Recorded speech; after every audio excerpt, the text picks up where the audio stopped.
I'll put you on gallery view here so that everybody can see everybody. Okay. Gives me great pleasure to welcome you all to this awesome symposium. I'm just going to open us with a karakia. My native te reo expertise. So, whakataka te hao ki te uri, whakataka te hao ki te tonga. Kia makina kina ki uta, kia mata rata rata ki tai, hi aka, ana te aka kura, ki huka, ki hoho, Need something to hey, prop it Māori. against. A big book. Morgan, would you mute please? Sorry, we're all hearing about the book. And that says, get ready for the westerly and be prepared for the southerly. Very good time of year for this karakia. It will be icy cold inland and icy cold on the shore. May the dawn rise red tipped on ice, on snow, on frost. So, kia ora koutou, ko Nairi Curse Toka Wingua. This is a short seminar representing the large, awesome program. So we definitely don't represent everything. But I thought I might just start with just a brief overview of what the project was and what it turned into. We're also recording, so I hope everybody's okay with that. Now, can I just check? Can you see those slides? Somebody just give me, I can't see anybody. Yes, Rodolfo's at the back, he can see them. So here's our awesome. How did we name awesome? We named it about 10 minutes before we submitted the grant. It stands for Aging Well Through Exercise, Sleeping, Socialisation and Mobility. And it was a National Science Challenge program grant over the last 5.5 years. So it was based on our population, which is aging, on the dependency ratio, which is these people who generate the tax over these people who consume the tax, and how from here on in, we're really in a bit of trouble. And my message to everybody in the room and their relatives and online and the relatives of those online is to go out and procreate. Because we need a bigger slice here in the youngest group who will grow to be the saviors of me, because I'll be up here soon. Our carer ratio goes from 1 to 15 of those who are in the 65 to 74 group compared to the over 85s, 1 to 15. By 2040, that will be down to about 1 to 2 women to older people. 1 to 5 if you count the men, whether we should count the men. But actually, we know that once you reach advanced age, men are just as likely to be caring as women because they tend to stay married, for better or for worse. So this drove the... Oh, and I have to say we're also recording. And I forgot to do the wharepaku down this end of the room. This is the housekeeping. At this end of the building, just out that door and around the corner. If there's an emergency, head for the big doors down here and we assemble outside in the car park. And if there's an earthquake, we know what to do.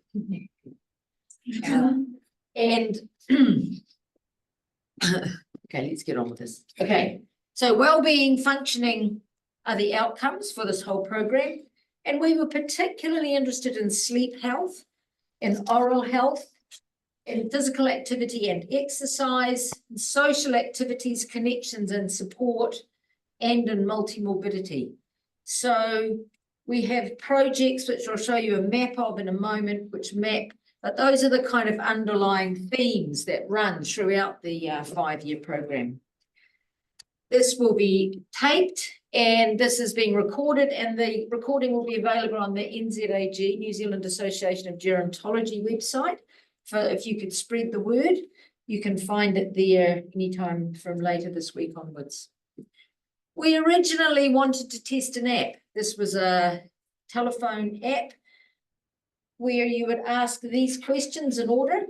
This is based on the Newcastle 85+ study, where they discovered that older people lost function in a specific order. And the schematic is just to represent those. Cutting toenails seemed to be a really interesting point in the curve, where actually things that predicted very bad things happening.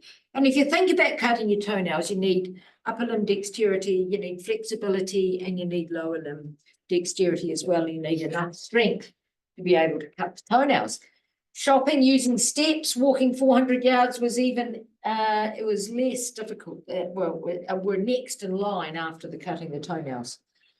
So it would be nice if we all had this trajectory with the blue, which was optimal curve, but many people have this trajectory, spending a longer time in the less able group of functions. And this schematic is called the life curve and had been made into an app. We'll finish that story in a minute. This was our overall plan. We had guffaws in the, anyway, this is our overall plan: optimizing function and well-being with community dwelling, Māori, Pacific, non-Māori, and non-Pacific. We have a specific project about multi-morbidity, which we have 2 presentations about today from Ruth and from Ulrich. We had the function and life curve app evaluation, which didn't end up being completely funded, but we have a specific interest in activity, sleep health, and oral health, which runs through all projects. And we were interested in social connectors. There's a specific residential care project, which was about oral health and CST. We also had Pacific and Māori. Now this looks like quite a difficult. We'll go through these in order. But here is our overall map for the program. We have the life curve capability disability with an at-risk group, which was planned but didn't proceed.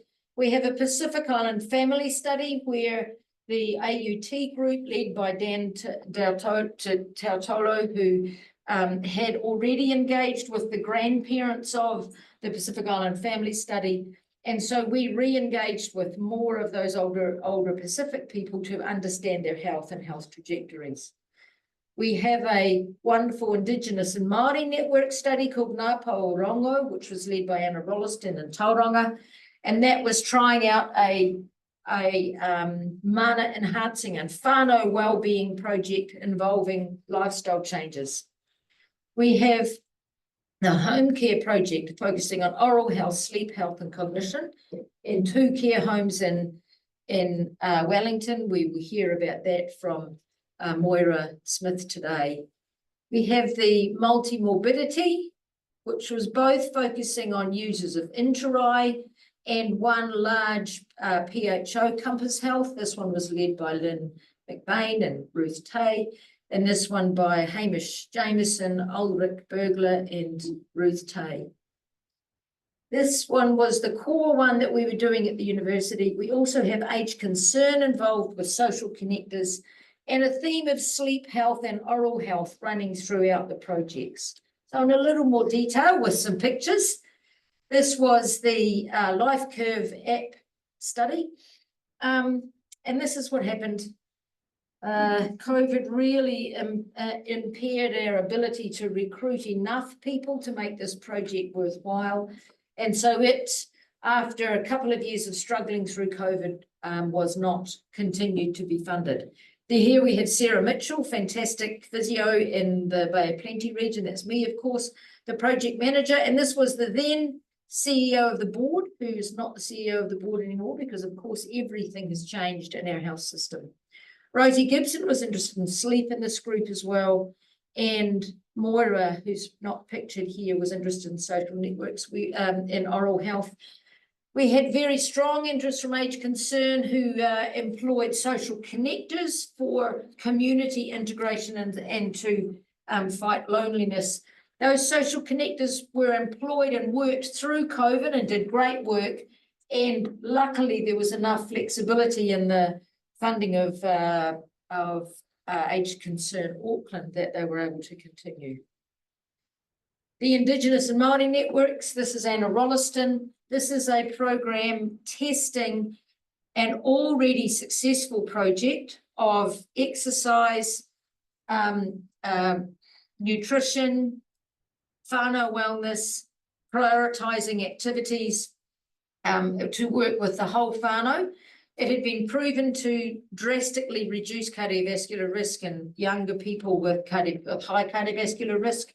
And now we used it to examine the impact on older Māori, on kaumātua. Here we have Dan Tautolo with the Pacific Islands Family Study, co-designing health improvement. This wonderful project engaged over 100 lovely older Pacific people. They had some very active and engaged research assistants and project managers, and that information is absolutely valuable. So in multimorbidity, we will hear more about these. In particular, the multimorbidity was the Compass Health. Ruth will talk about that in some detail. And the Inter-Eye network with Hamish and Rebecca there. We haven't got your picture up, sorry, Ulrich, but we will see you. And Lynn, I see you're online. Thank you for coming, and Ruth will present. And here we have, this is, I learned the most from the oral health people. I have to tell you this story. I learned that you can brush and that you are to spit but not rinse, because you want the fluoride to stay on your teeth. So I'd always grown up brushing, gargling, spitting, rinsing, getting my all that stuff off. So anyway, that was what I learned. But I also learned a lot from Murray Thompson here and Moira Smith about oral health in aged residential care. And here's Kathy Perry, who also with the same group looked at the impact of CST, and Rosie was also involved in that project looking at sleep. So here's Judith Davey, who's a policy engagement person, a very, very wise head who counselled us at all times to think about what on earth we were doing and why we were doing it, and where were we going to send the information. And we have a long list of policy partners who we still continue to communicate with. Here is the list of people. I'll just leave it up for a moment. These were the ones integral to the project. And over the course of the 5 years, I think we benefited the most from hanging out together. Every year we had a group meeting where we would come together and spend the day, go out for dinners. Once we stayed the night in Tauranga, had a lovely time. Wellington, I think we stayed the night too. And so we went, did we go to Christchurch? No, Wellington, Auckland, Tauranga. And then of course we didn't meet during COVID, we had to meet online. So I want to thank everybody who was involved in AWESSoM. It was a really awesome thing to do. Where the National Science Challenges were a great opportunity to get, this was the Aging Well National Science Challenge. There was a lot of really good interdisciplinary and transdisciplinary work done as part of the National Science Challenges. And we just hope that this group will maintain at least some of their connections that we built up over the 5 years. And I know that we will continue working together because we haven't published all the papers yet, even though we're carefully planning to do that as fast as we can. Okay, that's all I have to say. And I think Ruth Tay, you might be first up. So it gives me great pleasure to introduce Ruth, who is a senior lecturer here at the University of Auckland. And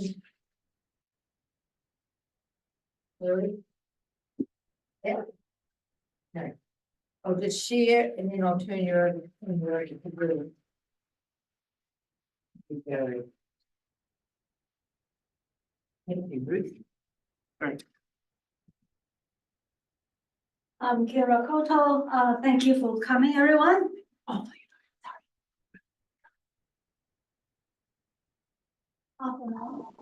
Half an hour. Yep. All right.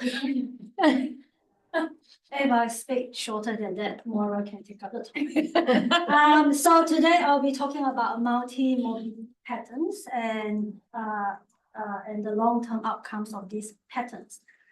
And it's good to see that Lynn is on Zoom because she is very much part of this presentation, as well as with Pen as well.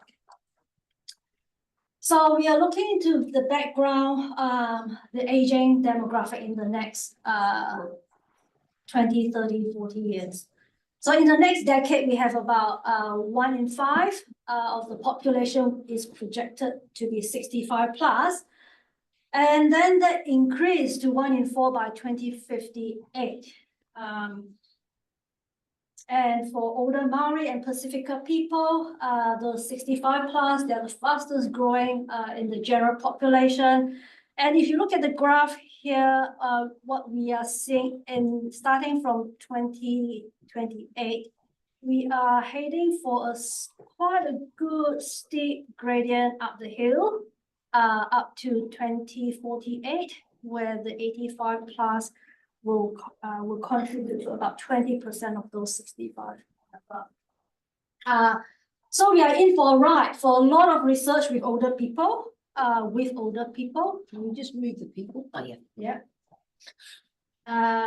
And particularly for Maori and Pacifica elders, they are increasing at a double rate compared to the non-Maori and Pacifica elders.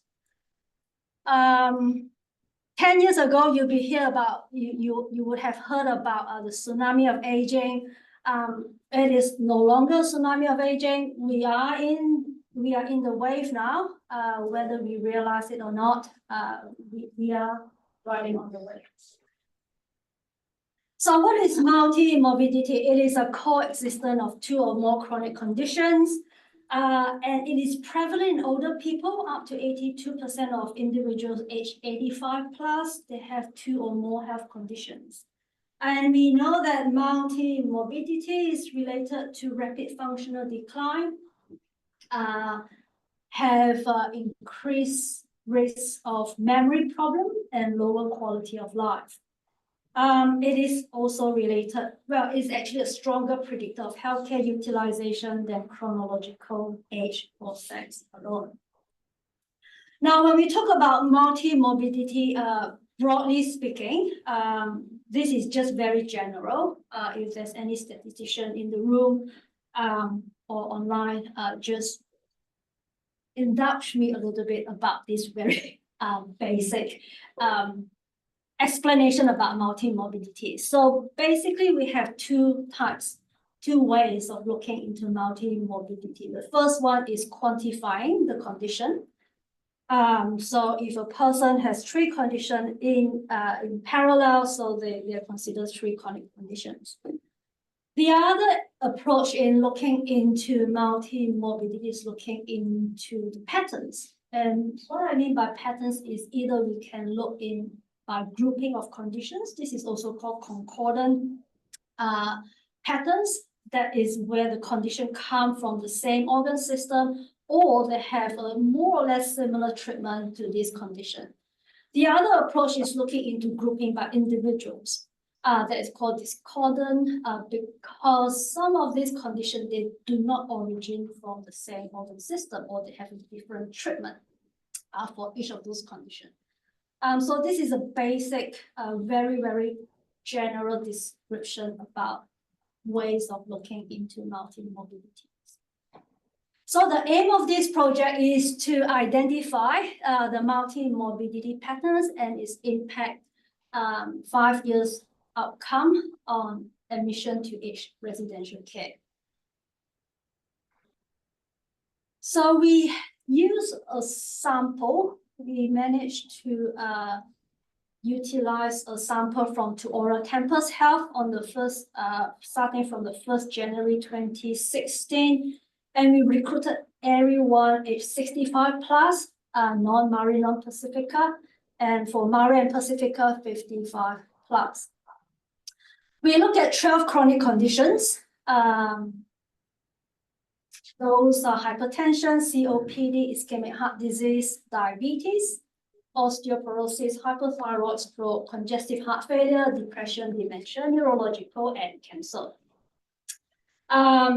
We have chosen these 12 because we are quite confident and satisfied with the quality of this data from these 12 conditions.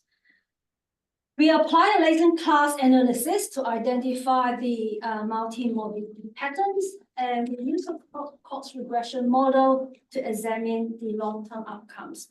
When I say long-term outcomes, it's 5 years outcomes to age residential care. And it is adjusted for age, sex, and deprivation index. We completed the analysis separately for Maori Pacifica and non-Maori non-Pacifica.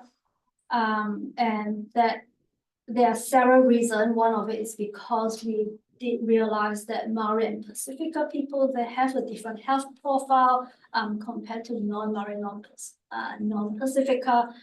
And by completing the analysis separately, we also give a little bit more nuances in terms of understanding the patterns and how we can best manage those patterns for different ethnic groups.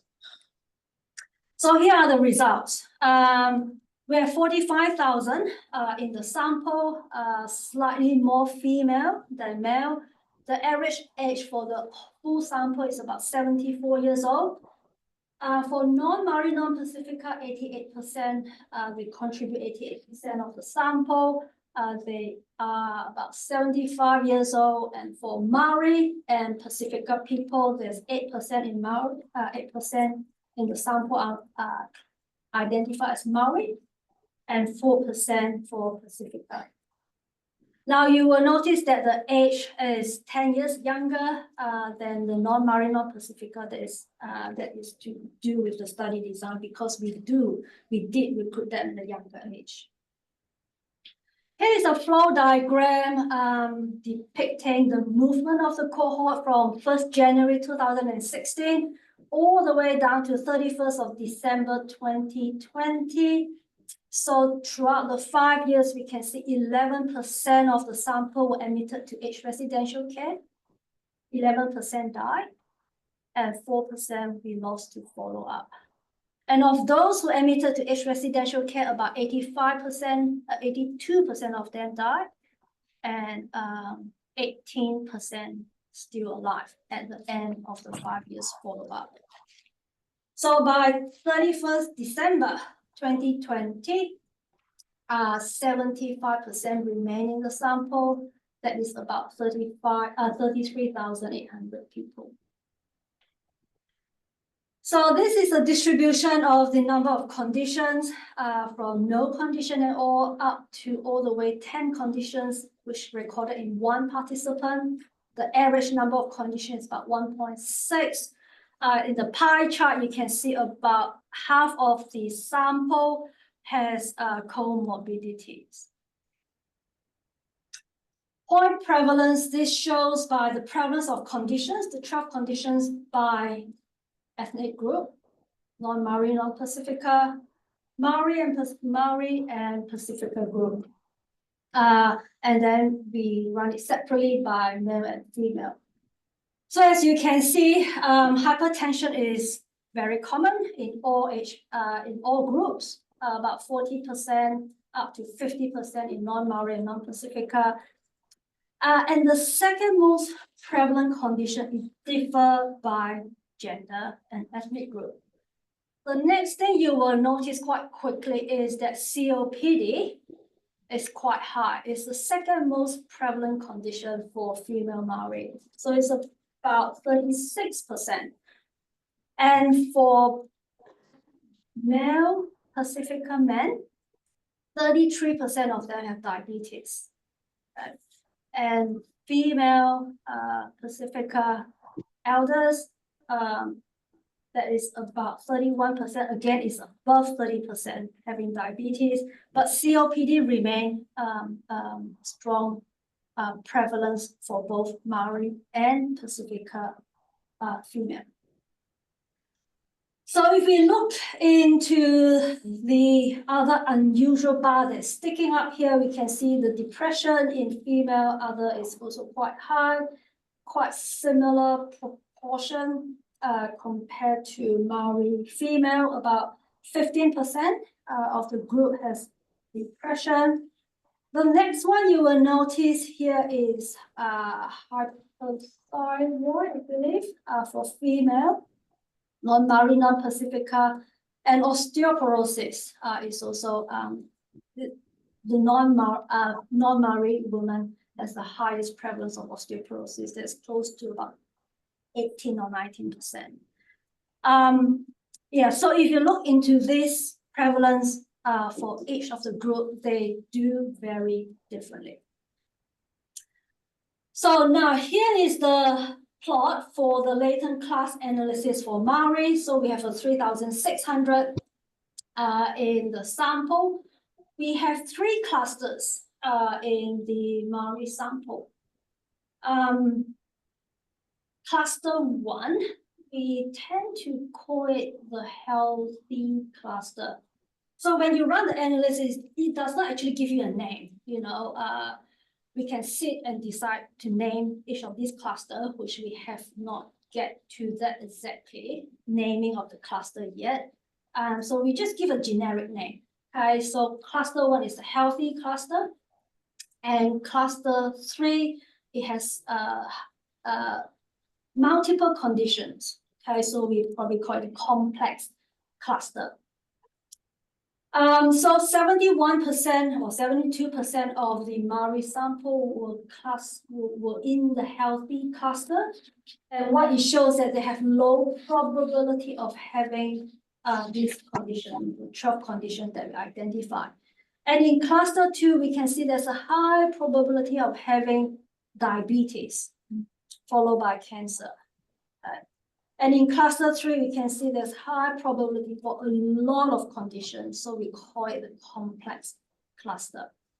What does it mean over time? So we can find what this survival curve is showing us is that over 5 years' time, those in cluster 3, the complex cluster, they have a higher risk of admission to each residential care compared to cluster 1. Right. Now, this bar chart here is busy, but it's digestible. I promise you it is digestible.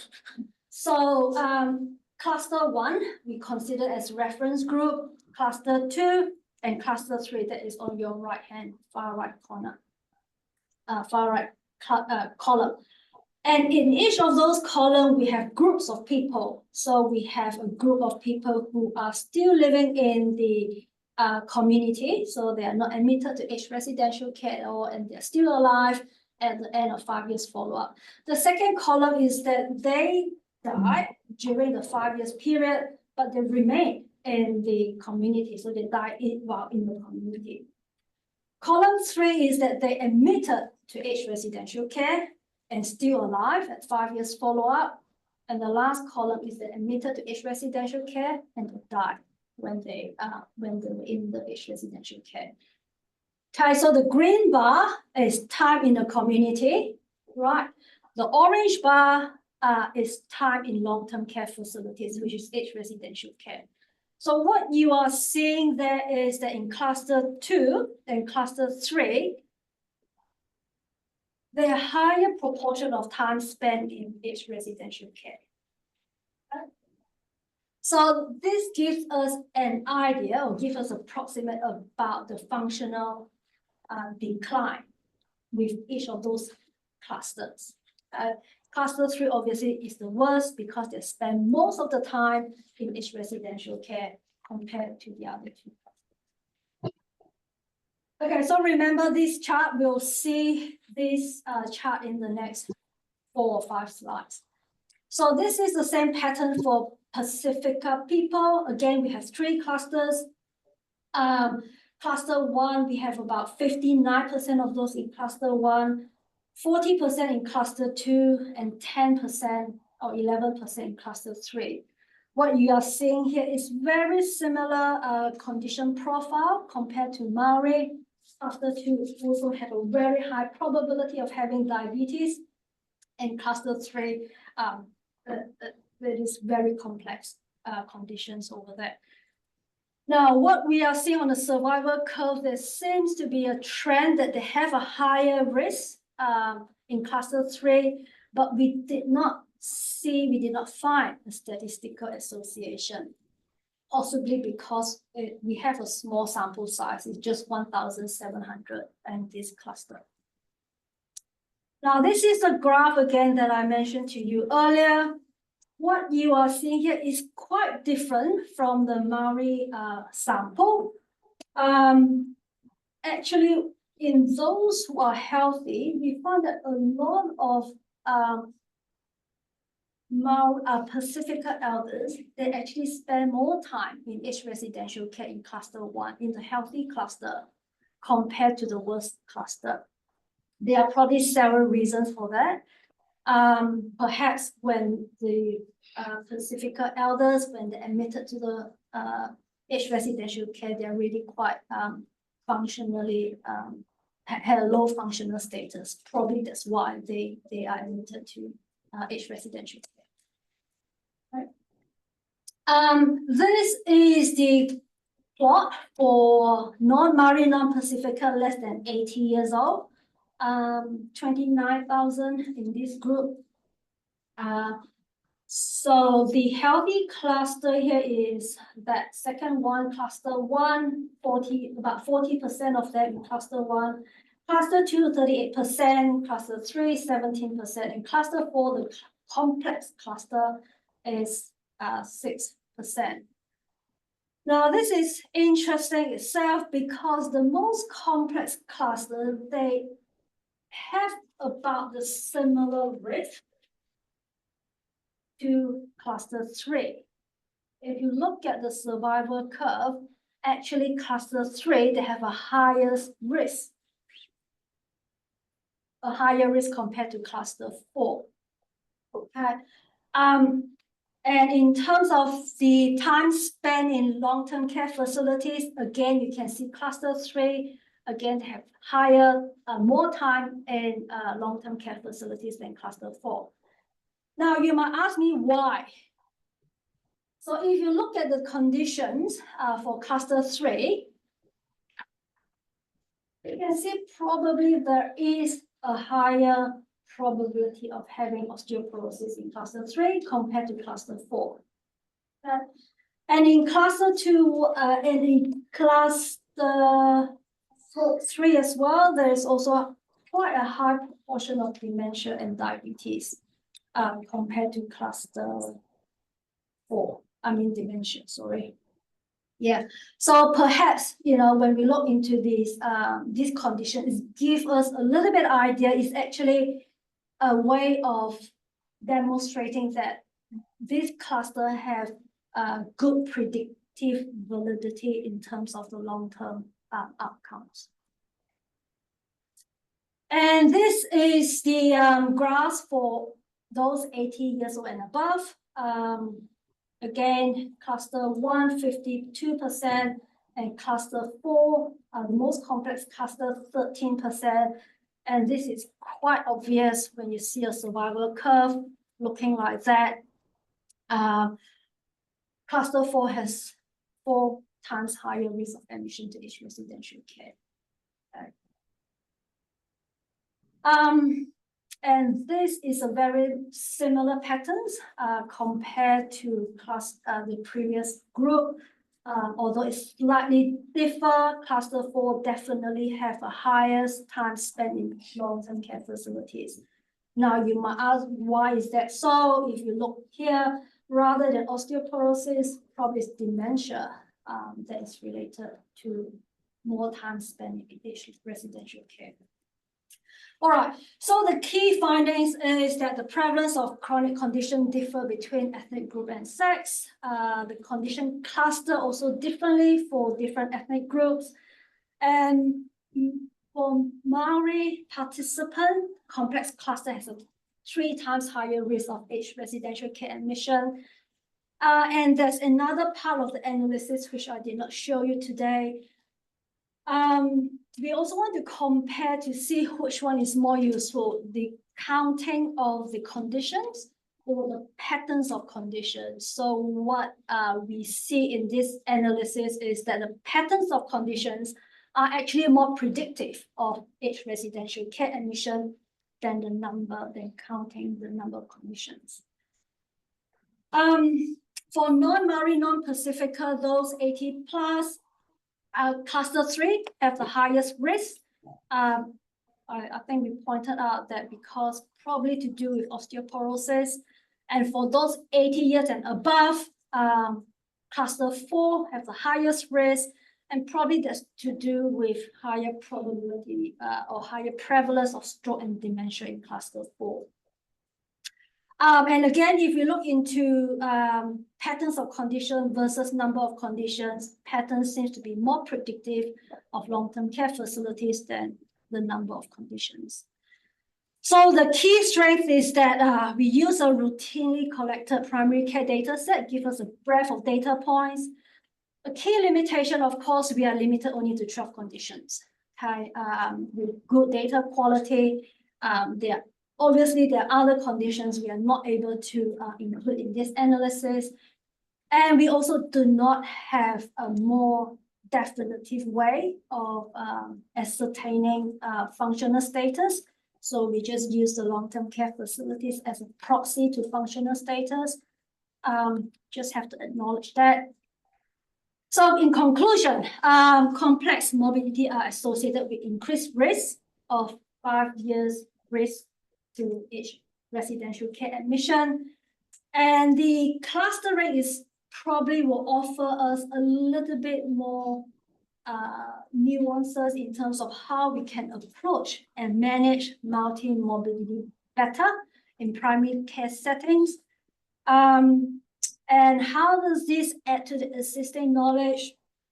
Because we are clustering it in individuals, so it gives us a little bit more idea, more in-depth information about how best we can manage the condition and looking into the long-term health outcomes. So at this stage, we are only limited to residential care admission.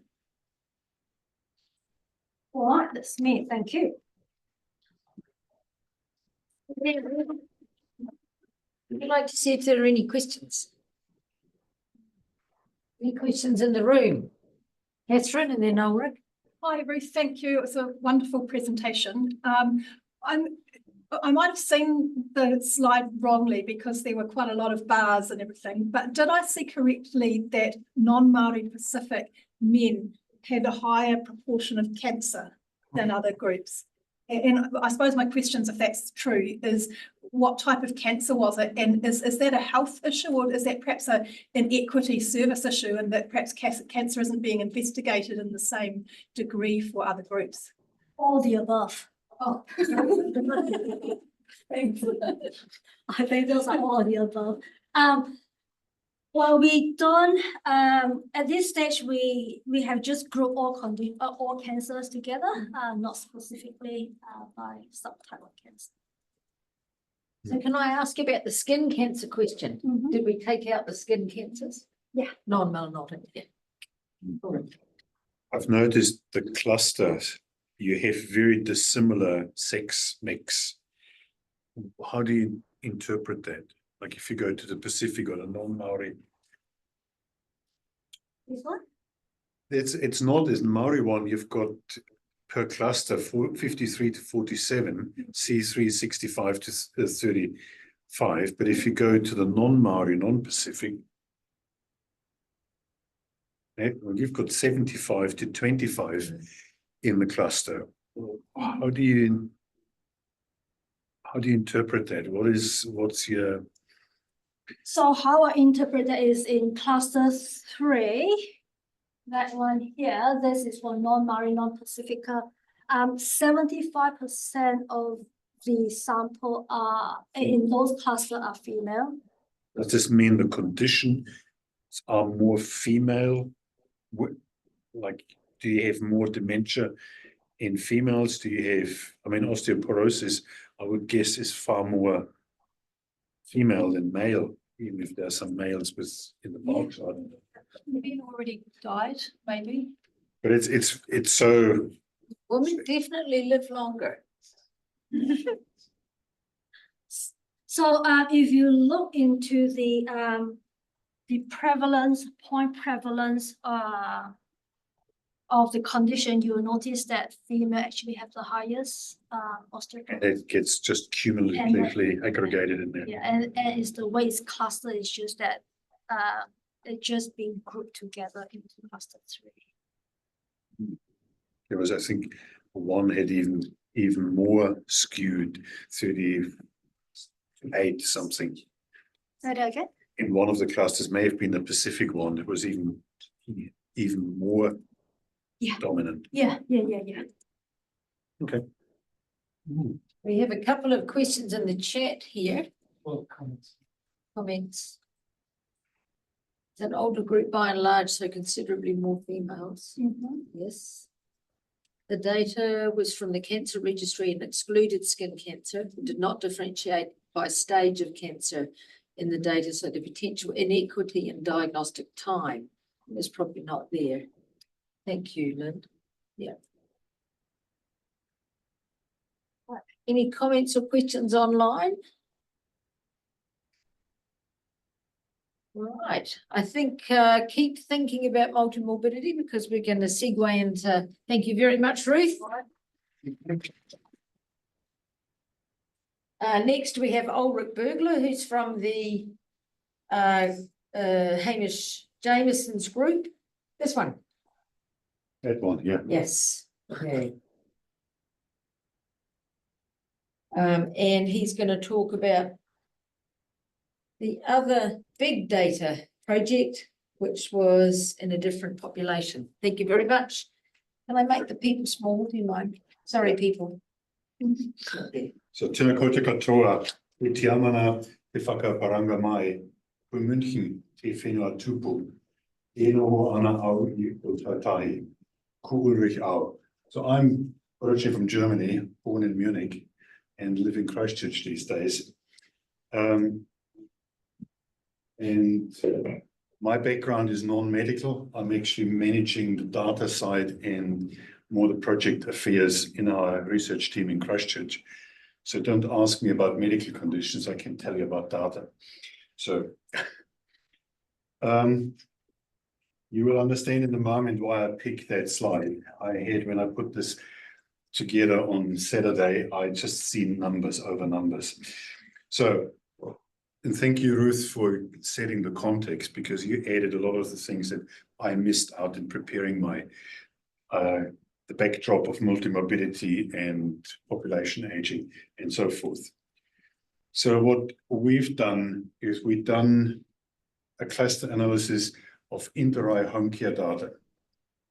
And the aims was really to better understand the co-occurrence of those chronic conditions, which led us to the cluster analysis. And then we also want, similar to what was presented, want to understand the associations of those clusters with admission to aged care and mortality, which is a regression analysis.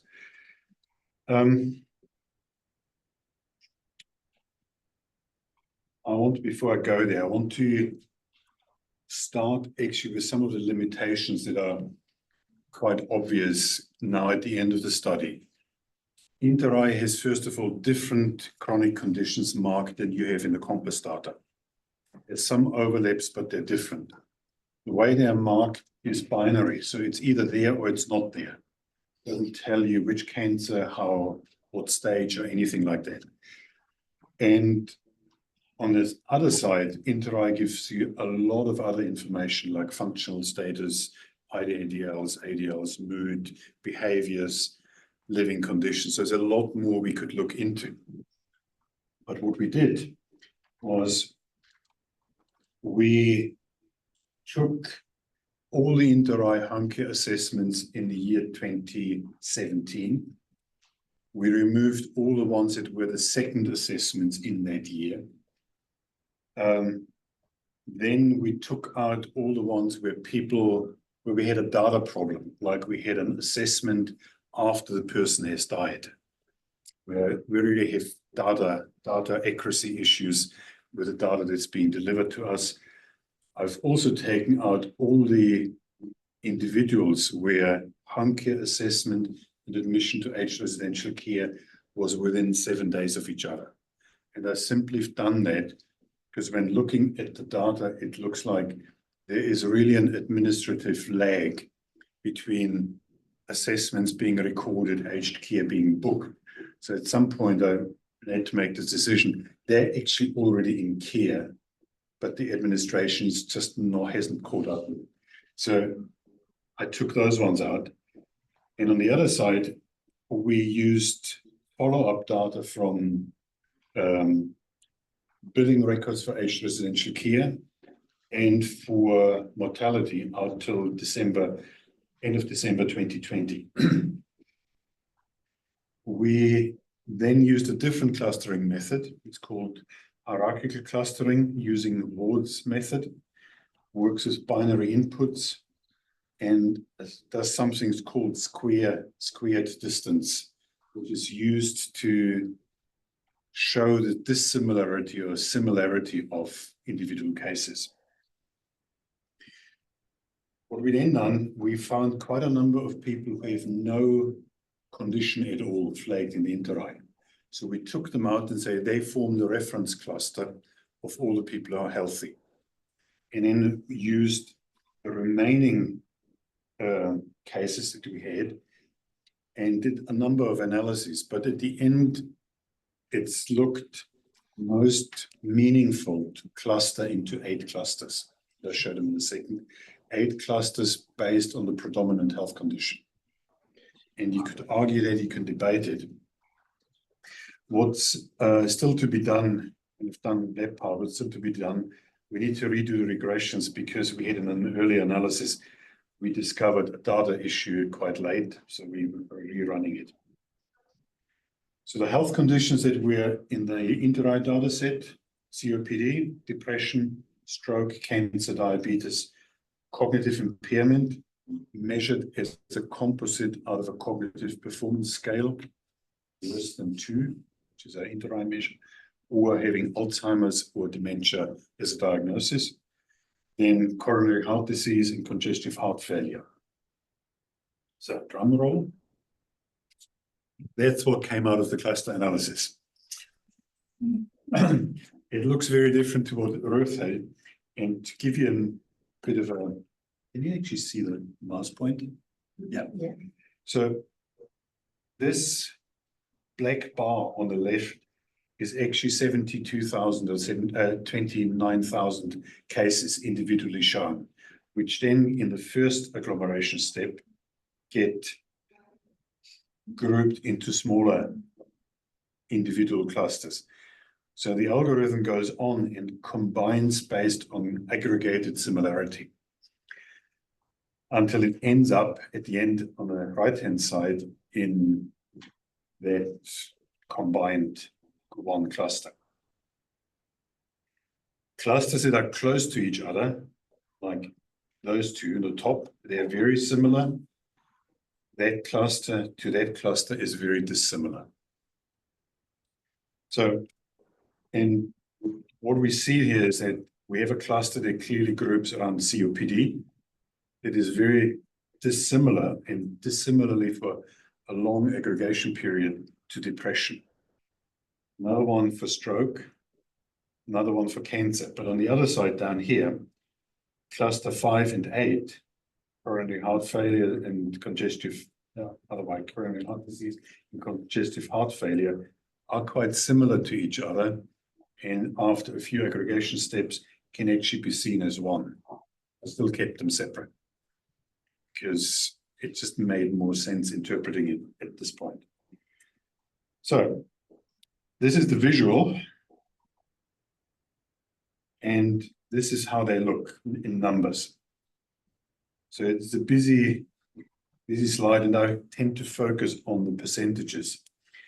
And what you can see, first of all, you've got your total across all clusters, the leftmost side, the healthy cluster, where there's no condition, and then it goes on COPD and so forth. Clusters 1 to 8 have all one condition that everyone has. It's a 100% figure. That's why it's called COPD, depression cluster, and so forth. And then they all have a mix of other conditions as well. They come together. And depending on cluster, you have a different mean number of conditions. Like cognitive impairment, it's effectively cognitive impairment, full stop. If you look at stroke, you've got 2.8 conditions as a mean, 1.1 as a standard deviation. Some are more stable, like the standard deviation and others. That's the first picture. Then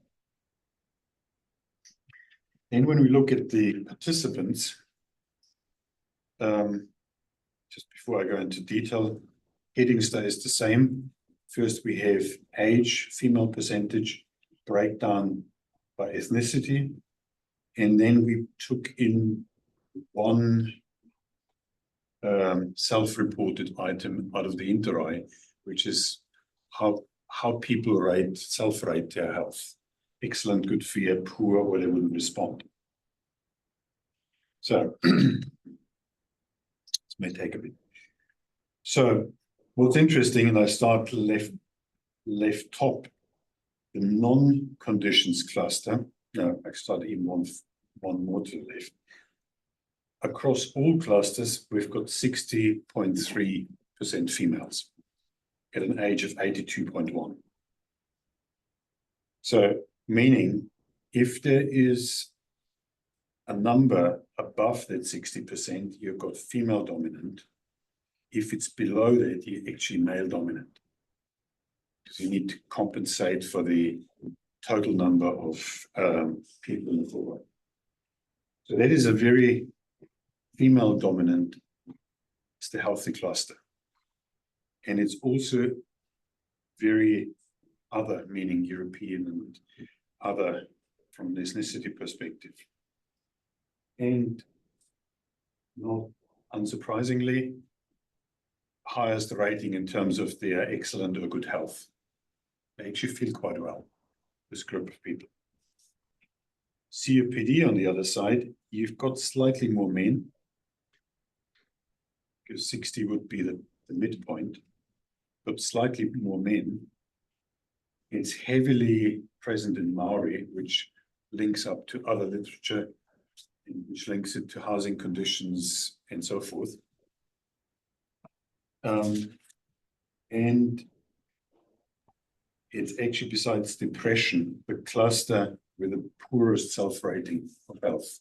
So these people feel not well. They perceive their health as fair to poor. Depression, slightly more females.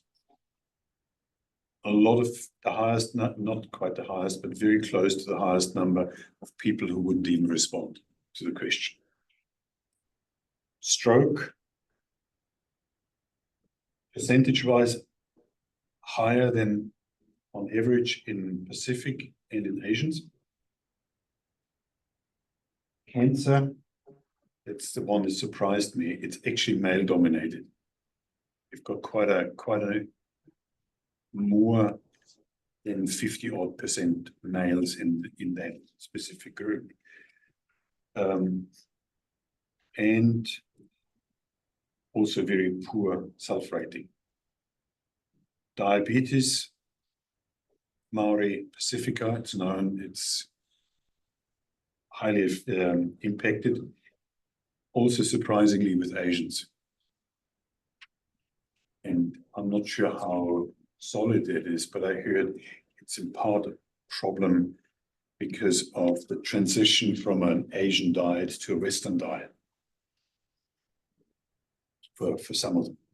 Cognitive impairment, it's another interesting one. They actually self-rate quite well on the scale of well-being, and quite a number of them don't respond, which is understandable. And then the heart condition clusters are the oldest one in the cohort, in this whole group, oldest average age, and also highly dominated by others.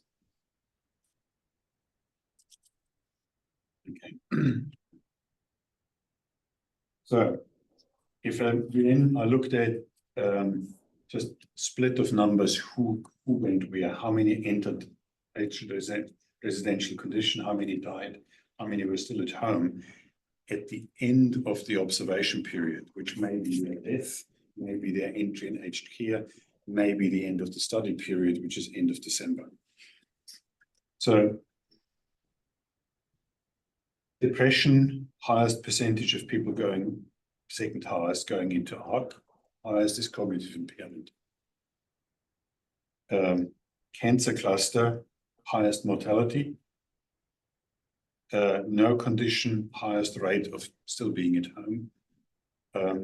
Also, the lowest number of cancer cases that still stay at home. So the last line I take with a bit of caution at the moment, because it's just an interim step before we go to the Cox regression. So just look at the days between the assessment, home care assessment, and the first event. For no condition, it took nearly 900 days on average, and standard deviation is very wide, but took about 900 days versus 500 days for cancer for the first event, which was more likely death than anything else. Not So is it- diagnosis. Is it death or admission to care?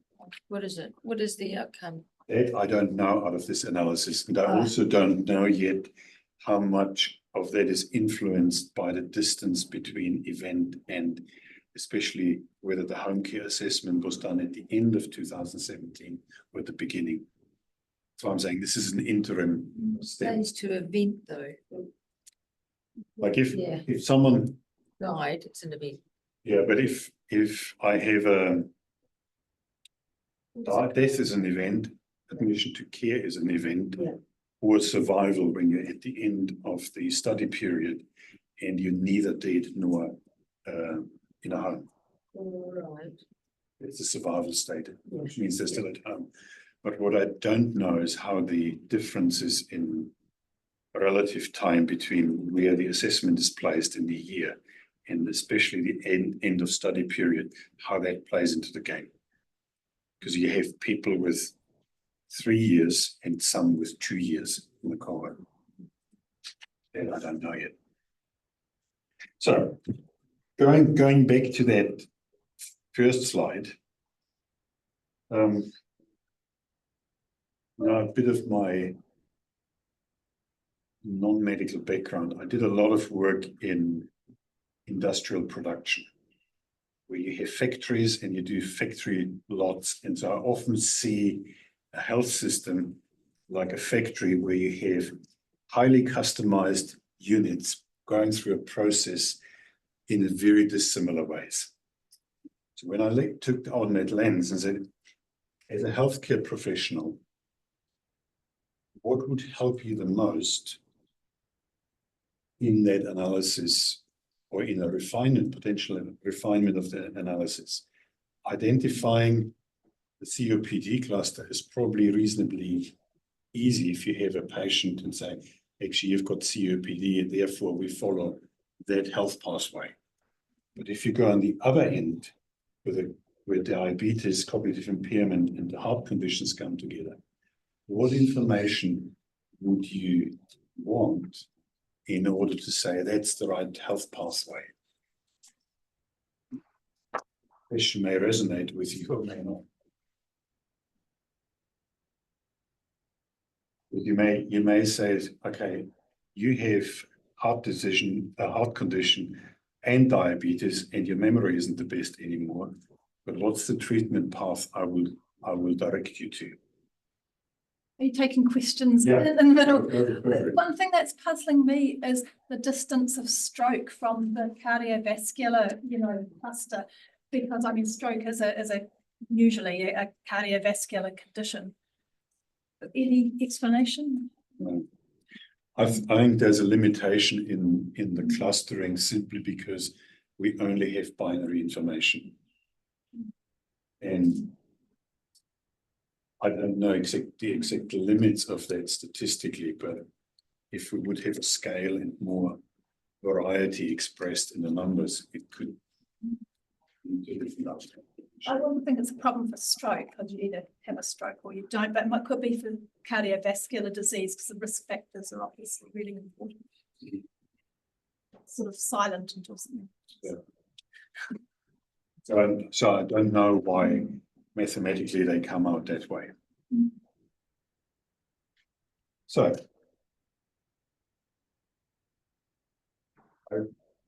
placed that second question already with you as a next step.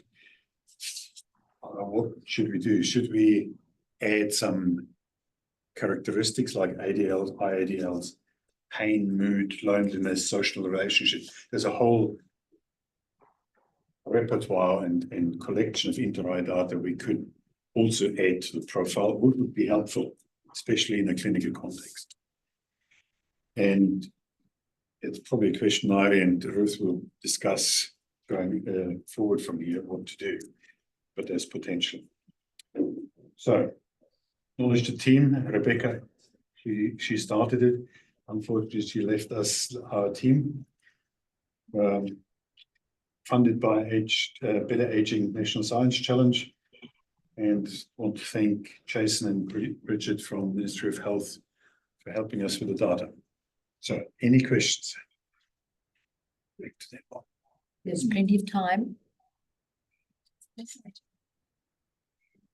So you were saying that black line is individual people. At that level, there's still individual people, yes. So when they've been grouped, they've only got one. They've either got COPD, but they can't have COPD and cognitive impairment. Yes, they do. They do have, each individual can have no or 8 conditions. So can have a mix of conditions at that point. So the black line is a person with a condition. So some people might be multiply represented on that black bar. No, every person is represented once in that level, but depending on how many conditions they have, they're placed more on one or the other spot.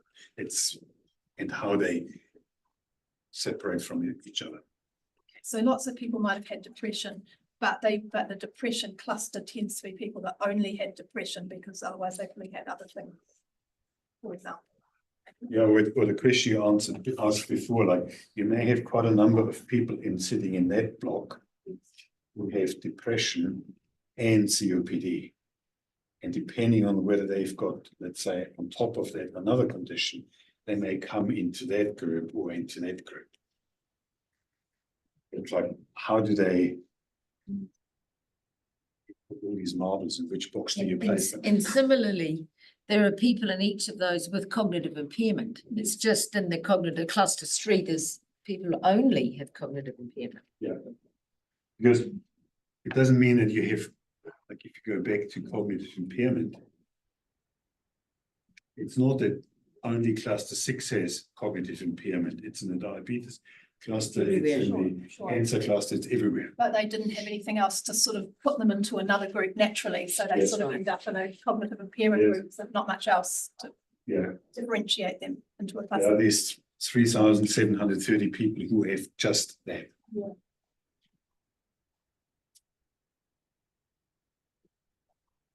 And CHD, does that probably mean an acute coronary event of some kind? Or could that mean the CHD diagnosis because It's diagnosis. That's what we know. The inter-eye. they had hypertension, their doctor said you've got cardiovascular disease? Well, it's actually Yeah. coronary heart disease. If you Oh, look at the, CHD, yeah, sorry. yeah. Sorry, it is too, Yeah. whatever that means. So, well, it means they've had an event or have angina. oh, Yeah. Or it would be coronary heart disease. Yeah. okay. And then the other one is the congestive heart failure. Any other questions? Are there any comments online? Hey, sorry, we need to find it. No, okay. People are allowed to shout out from online.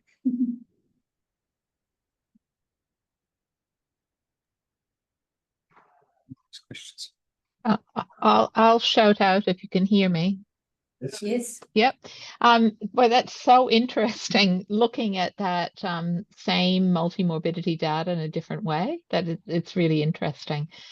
And especially the gender differences.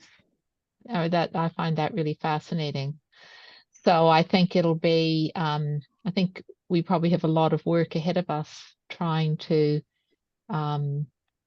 look at those 2 big sets of data and how we can understand how they link together. I think it's just really interesting. So thank you. Any other question? Okay. Back to you now. Yeah. I've lost my list. This is terrible. I think it's Moira. It's Rosie, I think. It's Rosie. It's me. Rosie. Enable me to share my screen, please. Rodolfo will be able to do that. You should be set now. So Rosie Gibson is Massey University, Palmerston North now, and will be presenting about. No. I am going to present. I still can't share my screen though. Yeah. Okay. There we go. Multiple. Okay. Try now, Rosie. Any luck? Yes.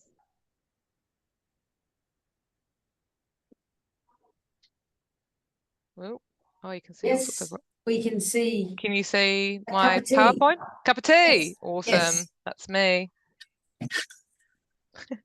Kia ora. Thanks, Nari. Sorry, I'm not there in person. Tēnā koutou katoa, ko Rosie Gibson toko ingoa. As Nari says, I'm Rosie. I'm from the School of Psychology at Massey University in Manawatu.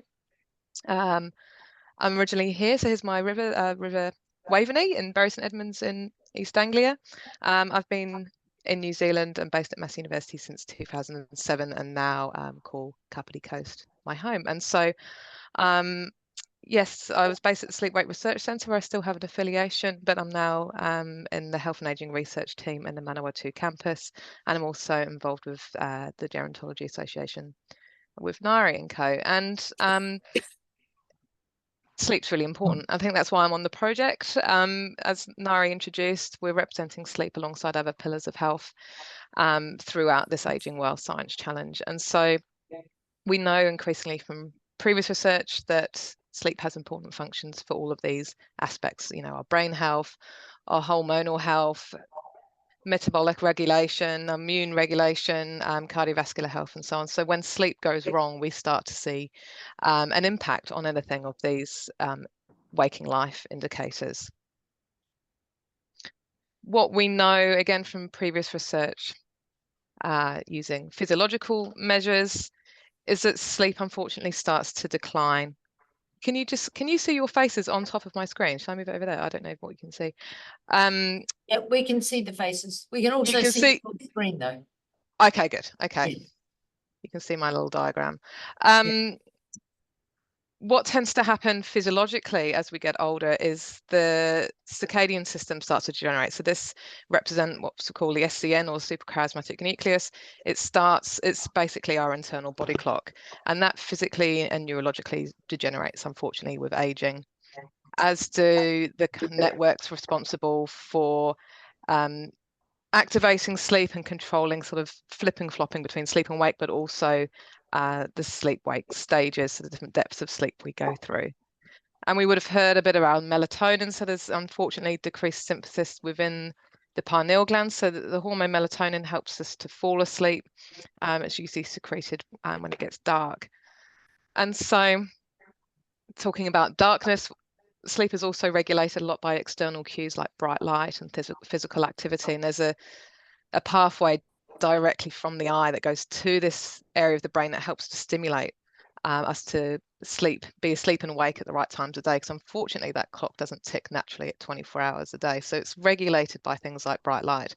And again, unfortunately, as we get older, this pathway degenerates, but also things like degeneration to the eye, so glaucoma and so on, and just the thickening of the lens can also influence that, as well as things like not being able to get out and about as much during the day because of any kind of physical and cognitive impairments. So that can make sleep quite tricky. And what we see, with aging, is that around a quarter or a third of older adults report some kind of sleep problems, and this does have significant implications for waking life. And that's what we found with some of our previous studies in aging related research here in New Zealand. So for example, earlier studies that we did using the Lilacs cohort, involved a self-reported measure around, you know, if you'd had trouble with your sleep over the last few days. And we saw, as I said, around 25-30% of these older adults were reporting some kind of sleep problem. And when they defined what that sleep problem was, you know, a lot of these symptoms were indicative of insomnia. So sort of things like taking a long time to get to sleep, lying awake at night, and so on. What was quite interesting in this study was, compared to our previous research with younger adults in New Zealand, was that our non-Māori cohort here were more likely to report sleep problems. And this was interesting because we tend to see disparities in sleep health among Māori in our younger populations. So that was quite interesting to us, and I think it highlighted for us that measuring sleep just using one single item is limited in how we can understand what's going on with sleep. But also in this study, we found that although Māori were less likely to report sleep problems, when they did report them, they reported more of these symptoms. So it seemed like perhaps the threshold for what constituted a sleep problem differed. So that really indicated a need to do more work in this area. And certainly there's a lot of work now in the sleep field, looking at, you know, these factors related to what we call sleep health. We define not just by things like how long someone sleeps for, but how efficient their sleep is, how alert they feel in the day, the time of day they're sleeping, and how satisfied overall they sleep. And this, you know, like with many other factors, is you know, there's many things that affect their sleep. So it's not just those individual factors around their ethnicity or gender or, you know, health status, but it goes right out to these macro, broad social factors that we know have an implication on sleep. So things like working shift work, or a noisy neighborhood, being socially disconnected, the messages we're receiving in media, as well as those things like the mediating context within our own bedrooms and the sleeping environment. So I think there's a huge amount of things that do impact our sleep, which we hadn't really had a chance to capture. So I was really excited when Nari introduced me to this study and we got the funding. I love this photo, Nari. This Nari, she's probably doing it today, holding a cup of tea as well as introducing whatever research project she's involved with passion. So I don't really need to introduce the study any further. That's been well covered off this morning. Suffice to say, as Nari said, we're looking at all these different themes of healthy aging across these different contexts, and I was responsible for the sleep elements across the study. So the previous work, like in the Lilacs and the Health Worker Retirement Study, we've also done some work with the New Zealand Health Survey. They all kind of have one or two items indicating problematic sleep. So it was really exciting to work on this project and use various measures of sleep. So for example, in the survey study, where we were looking at our community dwelling older adults who were trialing that app that Nari mentioned, we used something called the PSQI, which is the Sleep Quality Index, the Reduced Morning Eveningness Questionnaire. So that first one really helps us to define sleep quality by a whole range of subjective scales on sleep and sleep disturbances. Morning Eveningness Questionnaire gives us an idea of the circadian preferences, and the Stop Bang actually is an acronym for something I'm going to not remember, but it basically indicates likelihood of sleep disordered breathing. So it measures things like snoring, blood pressure, age, gender, and neck circumference and things like that. So again, indicator of whether someone's likely to have sleep disordered breathing. But then we also had some subgroups who wore this AxiWatch, which is a bit like a glorified Fitbit. It's not really glorified, it's just more expensive actually, but it's been validated for measuring sleep. So we use that in a subgroup in that sleep study, and we'll also be using it with some care home residents. So that gives us an objective measure of sleep over several days. And I'll come back to that a bit later on. For the Māori sample, we had some hui type group interviews, which I'll cover in a moment.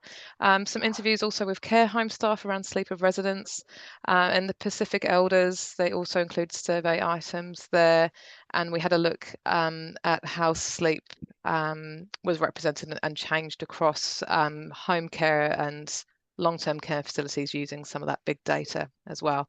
So There's quite a bit of sleep stuff in there, and I just will cover off, give a little bit of an overview of some of our findings.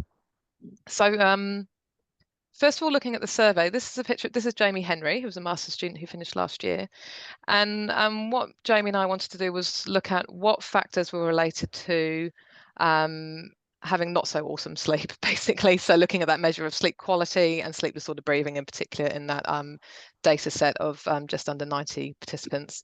So for those older, that group, they have an average age of 80. I think they range between something like 65 and 90 odd. They were spending about 9.5 hours in bed and sleeping about 7 hours of that. And most, about half of them consider them to be morning types. They had this mean, the sleep quality index score was an average of 6.5. So anything over 5 is actually considered to be problematic sleep. So using that, just over half were defined as having poor sleep quality. And about a half were also defined as having moderate to high risk of sleep disorder breathing.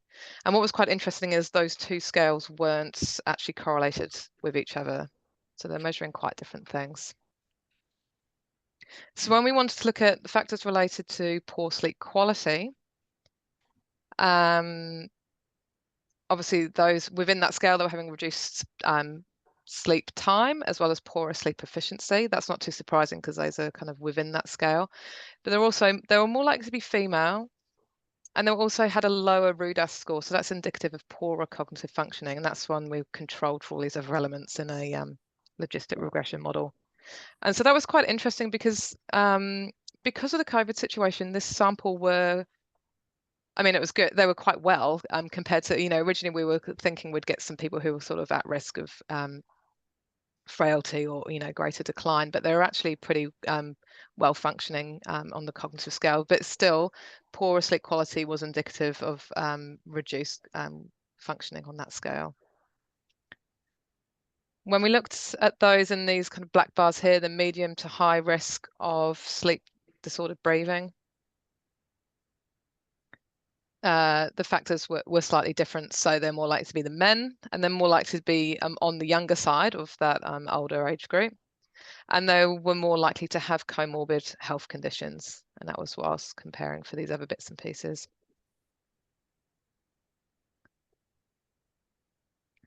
So that was quite interesting to me that in that survey, over half of them were found to have poor sleep, which is a lot more than, we found in our previous study in the lilacs and the health worker retirement cohort.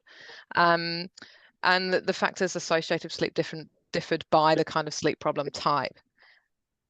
And what was even more interesting to me, I think, so originally we were going to offer the ActiWatchers, those monitors, to those who rated their sleep poorly.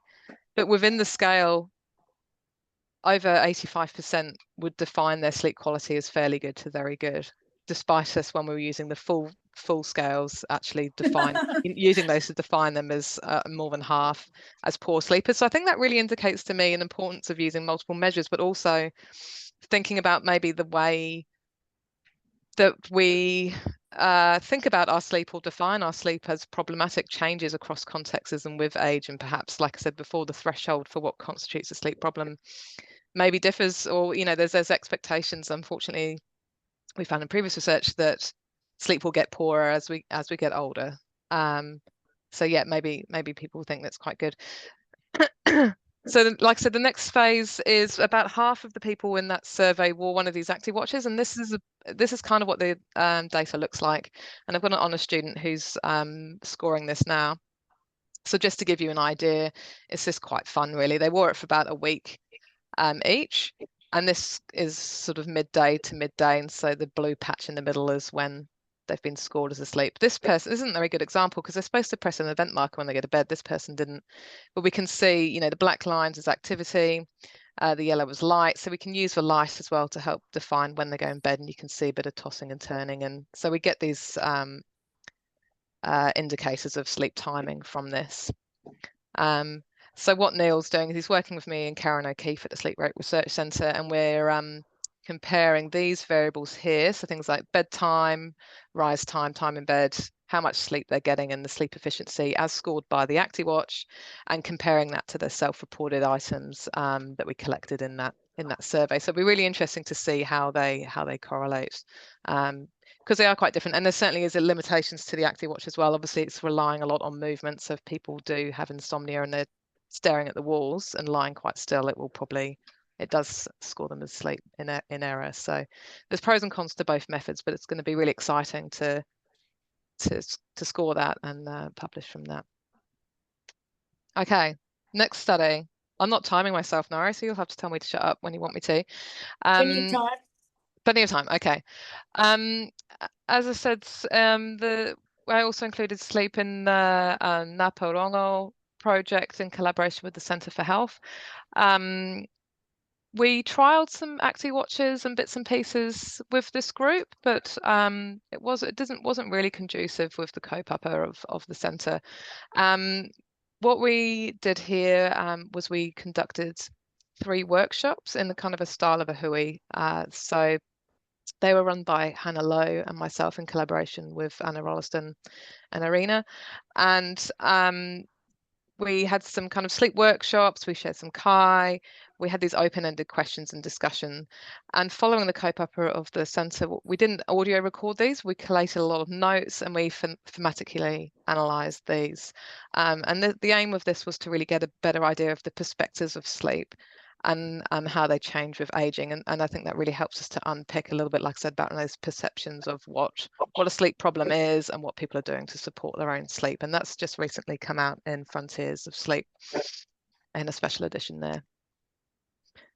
So just briefly, the kind of things we found, I can't see my notes, so I'm just going to I'm not going to make it up. I'm going to tell you that there was these really unique ways around conceptualizing sleep, that there was an awareness around the importance of sleep physiology and sleep disorders and so on, but also some ideas around how there wasn't really a need to problematize sleep and that sleep would come when it came, and also a real acknowledgement around those ideals around wairua as well, the spiritual world, and how that helps to inform sleep practices and sleep's purpose. So you can see here that there's periods of wakefulness, perhaps during a tangi, where someone might have the opportunity for ancestral connection or connection with wairua, and so those kind of periods of sleeplessness during those times weren't necessarily considered a problem,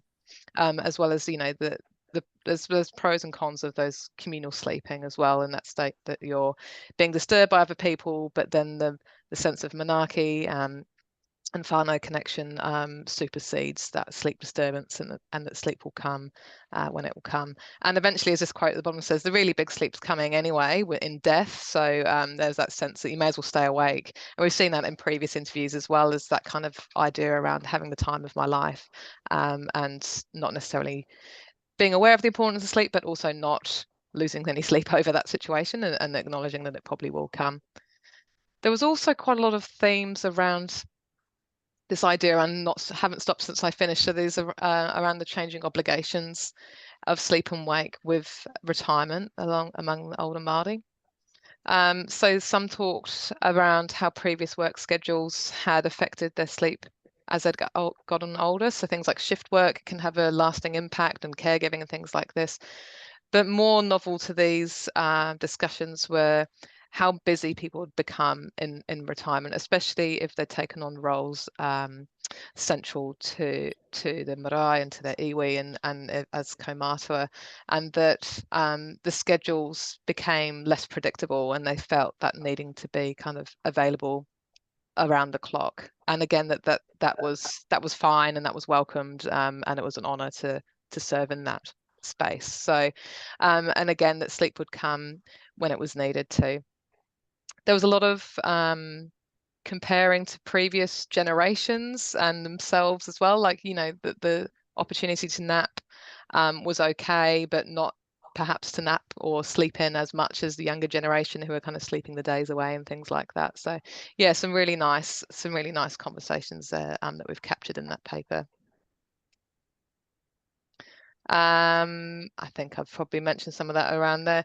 The barriers and facilitators, as I say, sort of sleeping on the marae has that kind of juxtaposition of being a really can be quite a disruptive environment for sleep, but also one where the experience of sleep is very rewarding and rich with regards to whānau and wairua. There's a lot of these kind of comments around partners affecting sleep, grandchildren affecting sleep, of taking on that role and sharing sleeping spaces. But again, just being really happy to kind of wake up in the morning and get on. And some nice comments here around things like mini as a form of relaxing. Okay, that's quite nice. That's a nice qualitative paper that's now out.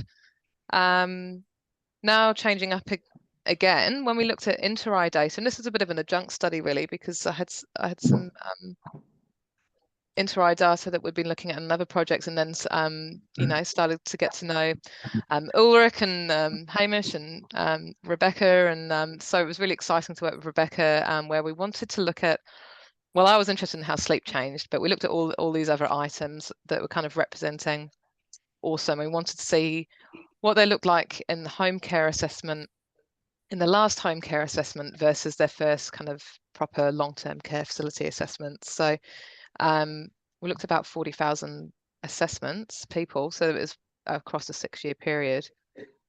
This isn't particularly clear, but sleep, so there's these kind of token items around sleep in the inter-eye. So coding for, I've highlighted vomiting, but we've got difficulty falling asleep, staying asleep, waking up too early.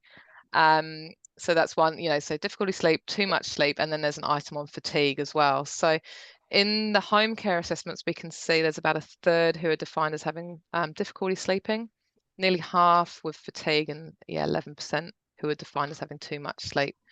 And we're interested to see how this changed once they'd moved into residential aged care. And the reason I was interested in that is because there are a lot of my work prior to this has been in sleep of people with dementia and their carers at home, and I think, you know, there's always this tendency to resist residential aged care, or the connotations that sleep will get worse, because there's these ideas around people sleeping days away or being very disruptive at night. So we wanted to look at how it changed across these assessment data. And quite interestingly, what we found is a lot of these items actually improved. So we can see on the left here, these are how we cluster them around some sort of general health items representing the oral health, sleeping, socializing, and movement. And we can see, although some of these things like dependent locomotion, ADLs, anxiety, depression, and so on, they did the odds, these are the odds ratios at the bottom. For some of these items, the older adults did decline, but there's a huge amount of improvement as well. And so I was particularly interested in the sleep items. So we can see here that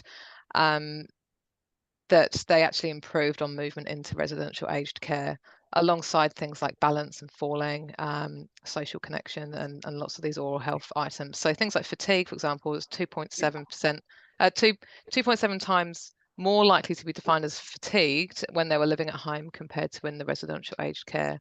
So I think that was really surprising, and we've actually got a paper hopefully nearing acceptance now, which we've worked with Joe Hikaka on, with a stratified sample for Māori in here, which shows similar findings.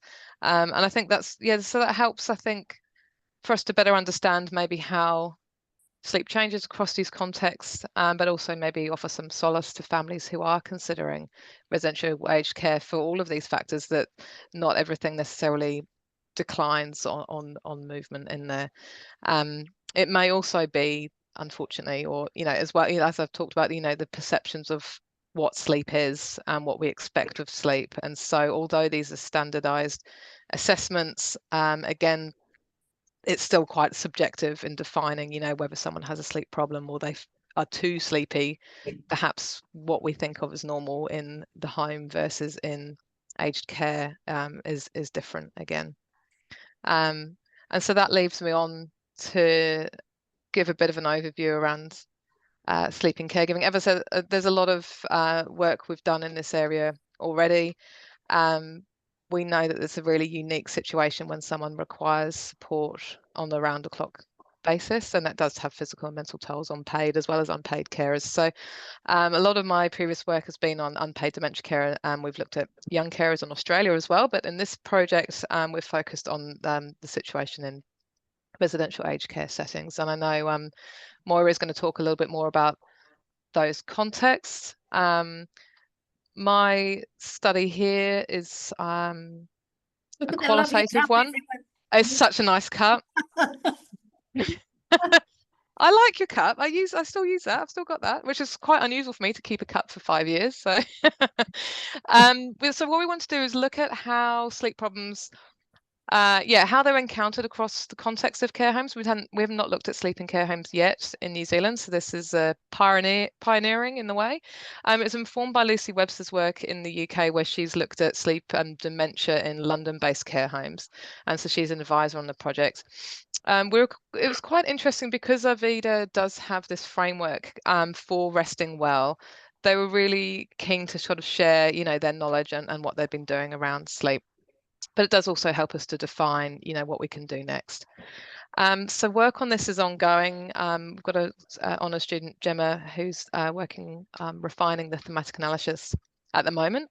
So this is just some preliminary findings. But what I found quite interesting was that most of the sleep disturbances weren't really classed as abnormal. They felt they had the knowledge to identify things like sleep apnea or, primary sleep disorders and have people assessed for those if they needed to. And unfortunately, a lot of the sleeplessness they talked about was in relation to residents being lonely or confused, sad, as well as being scared about falling asleep. And some of this was related to being separated from family or being in that unusual sleep environment. They also spoke about how their awakenings could have domino effects on the sleep of other residents, so waking them up or contributing to the risk of one or more of them falling and so on. They noticed how sleep problems at night would have a significant impact on the daytime status of these older residents. So they may end up sleeping through the day, and this has an impact on things like being able to maintain regular fluid and nutritional needs, medications, and so on. And also is quite a tricky, they spoke about that tricky balance really when it's person-centered care, so to be supporting residents who were awake or wanted to be awake at night. And if they wanted to sleep in the day, they could, but then this had an implication for family visiting or on other residents wanting to socially connect if they were asleep at kind of what we'd consider antisocial times or in the wrong kind of place, sleeping corridor, armchairs and corridors and so on. So yeah, it was quite tricky, and they didn't have that feeling of really that they needed to come in and change anything. It was really honouring what the resident wanted. We have all these what we call sleep hygiene rules, around things like caffeine and alcohol, dark rooms, noise, temperature, and all these guidance, but it always has to be really person-centered, regardless of where we are. And there's definitely a movement here around not coming in and changing anything and really observing and listening to the residents, and seeing, how they're sleeping. Are they comfortable? Can they find their way to the bathroom if they need to? But a lot of it was actually around this idea of, this quote is, it's amazing what a cup of tea can do. And a lot of it was just actually needing to be there and listen, hold a hand. A lot of these, like I say, that weren't really what we'd call classic sleep problems, but actually just feelings of loneliness and needing that support overnight. So a lot of the care staff, talked about how the job, could be quite emotional in that sense and not for the faint-hearted. When we compare this to other kind of shift working, the shifts are quite regular. So a lot of people would either be on night or day shift, but there was always a real careful kind of handover around what had been going on at night, so they could be supported well in the day in respect to what had gone on at night. So that's ongoing. And the next stage of the care home project, I'm not sure if Kathy's speaking to this today, but we're doing a cognitive stimulation trial that Kathy Perry is leading. And so I've got an involvement in that we'll be measuring sleep of the residents who are trialing the cognitive stimulation trial using those ActiWatchers, but also these snazzy mats that go right underneath the mattress of the bed, and we can measure things like heart rate and breathing and get some ideas around sleep. Well, only sleep while they're in the bed, which is an issue in care homes, but at least it's very non-invasive, so we can identify things like sleep disorder breathing, how much fragmentation of sleep there is once they are actually in bed. So those are quite new, and it will be really exciting again to trial those alongside the ActiWatch just to see how they line up, as well as some staff's self-reports from the staff. So that's it. Thank you very much. I'm happy to take any questions about this project. Kia ora. Thank you very much, Rosie. Very comprehensive. So it was a bit of a whistle-stop tour. It was great. Excellent. Right. I want to know, if I use an ActiWatch, Yeah. will it improve my sleep? No. Well, it depends what you do with the information, Nairi. This is quite, you'll have to come to our NZAG Symposium about technologies. So we're in this really interesting period at the moment where we're all self-tracking our sleep using Fitbits and apps and stuff. Yeah. And it'll give you a sleep score. It'll tell you how many hours sleep you've got, regardless of whether it's true or not. And like I said, a lot of them are based on just movement. It depends if you try and fix it. It's quite hard compared to when you measure your steps or your calories for us to then do something with that information that changes it. So if we have a sleep score of 75%, how do you improve on that the next night? Because once you close your eyes, you've gone. And then you wake up and you have another score. And so we've got a whole new range of sleep disorders called orthosomnia, where it's around the desire to perfect your sleep when actually it may not have been a problem at all before you started tracking it. So I don't track my sleep. But yeah, for some people, I think, certainly if you feel, you may have something like sleep disorder breathing, then using things like these mats can help you to gather enough information to go to your GP, basically. Yeah. Right, Catherine. Yeah, no, this is definitely true to me. I thought I was a good sleeper until I got a Garmin. Yeah. Has anyone done a little comparison of these different devices? Is there anything published? There is stuff published. Unfortunately, well, not surprisingly, people like Fitbit won't share their. We can't get the raw. Of course Yeah. But people tried to compare. Like I could wear one of yours with one of mine or something. Yeah. There is. I've not. I don't have a strong desire to do it, but yeah, there's certainly stuff out there, and they're definitely getting better.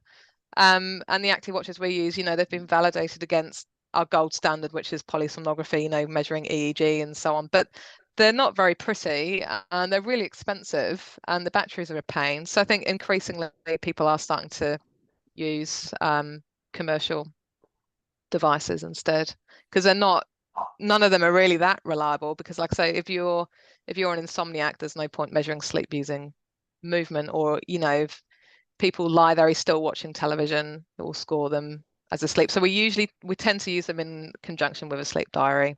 Yes. Yeah, we didn't in this study, and we haven't in other studies with people with cognitive impairment, because it can be really onerous, especially if a caregiver is having to complete their own and their care partners. But yeah, and actually even healthy people forget to fill them in, and they'll just do it at the end of the week, and it's useless. They'll just guess. Yeah. I was fascinated by how many people said they had good sleep. I know.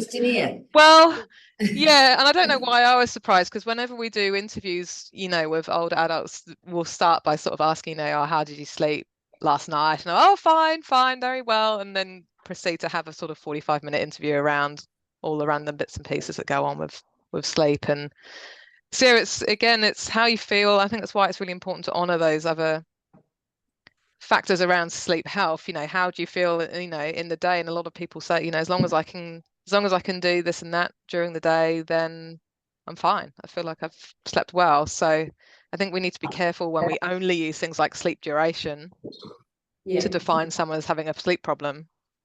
Yeah. The whole thing of defining it as a problem is a problem. I think so, increasingly so, and I think especially when we're looking cross-culturally, you know, what sleep is and time use and the substance of sleep experiences and dreaming and things is quite different, and we've applied these Western ideals and the scales, you know, that we use. So we don't want to accidentally kind of colonize sleep in that way, but yeah. Okay, any other questions from the floor or the Zoom? Yes, Ulrich. I've observed in Christchurch the increase of, how would I say, intrusive street lighting in all sorts of suburbs. So I'm curious in which way, or has there ever been a study where you look at the contextual factors associated with sleep? Like there's a Ryman's healthcare facility being put up at one of the major arterial roads in Christchurch. And I could imagine the ones facing the road, it has all these flash lights on it, have a very different setting than the ones in the back side of it. Yeah, should we do a study on it? I mean, there has been. We haven't done it in New Zealand. I haven't, but there certainly are studies out there. You know, we know that street lighting does have an impact on sleep. And interestingly, I can't remember who it was now, but there's been studies where we've looked, for example, the opposite, when you're in a very darkly lit hospital room recovering, you know, east versus west wings, and how if you're getting more bright light, even just through the window when you're recovering in hospital, that you're going to sleep better and recover more quickly if you're having access to those kind of time regulators. So if we're getting bright light at night, we do know that it does have an impact on us being able to fall asleep and have a satisfactory sleep. Maybe they'll have some nice blackout curtains, do you think? Yeah, on that street side. I don't know, but I was thinking whether mesh block data combined with Intereye could give us some insights. Yeah, it'd be interesting, wouldn't it? And I think it's a really hot topic now, like, you know, neighborhood impacts on sleep. And, you know, there's this big drive. We've got these lovely dark sky sanctuaries, and we're increasingly aware of, how mucking around with the circadian system can influence sleep as well as sort of mental health and so on. Yeah. Mm. So with mesh blocks and GPS, there's also scales of green space and walkability in different suburbs. Yeah. And so you can combine that with Intereye. I don't know if that We've done it with morbidities. you've done it with multi-morbidities. Yeah. Yeah. Yeah. Yeah, and I don't know again, if is the green space score in the IDI. Do you know the one I'm talking about? I've forgotten what it's called. Healthy location index. Yeah, health location index. I would need to check back how it's done. Yeah. Unfortunately, the Intereye doesn't have very granular location data. No, the No. Intereye addresses are really problematic. and then once people move into If you get it, Mesh block. you've got the mesh block just, yeah.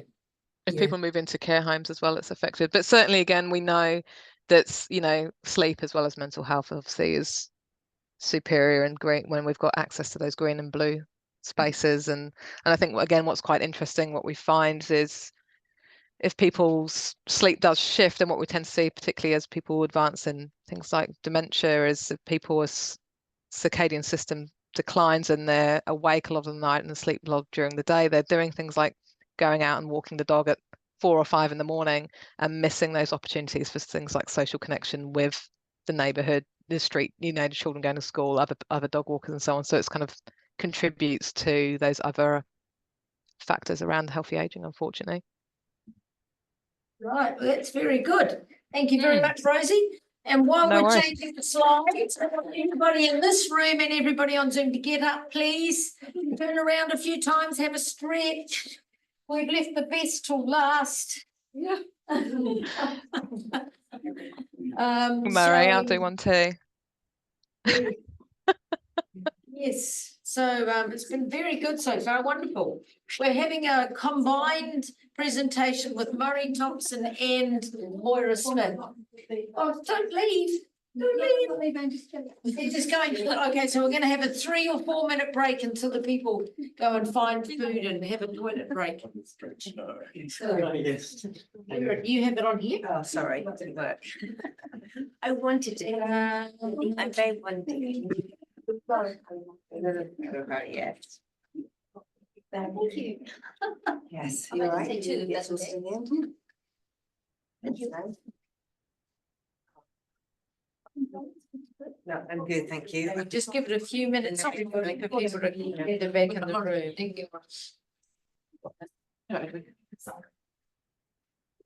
I was trying to look at the tables. and I'm just wondering, I guess we're like 50 students in it. We better pin you, Mari, I think. I'll pin you. Was it in Really? That sounds painful. It does. Sounds Oh, serious, well, doesn't it? I can see you now. Yeah.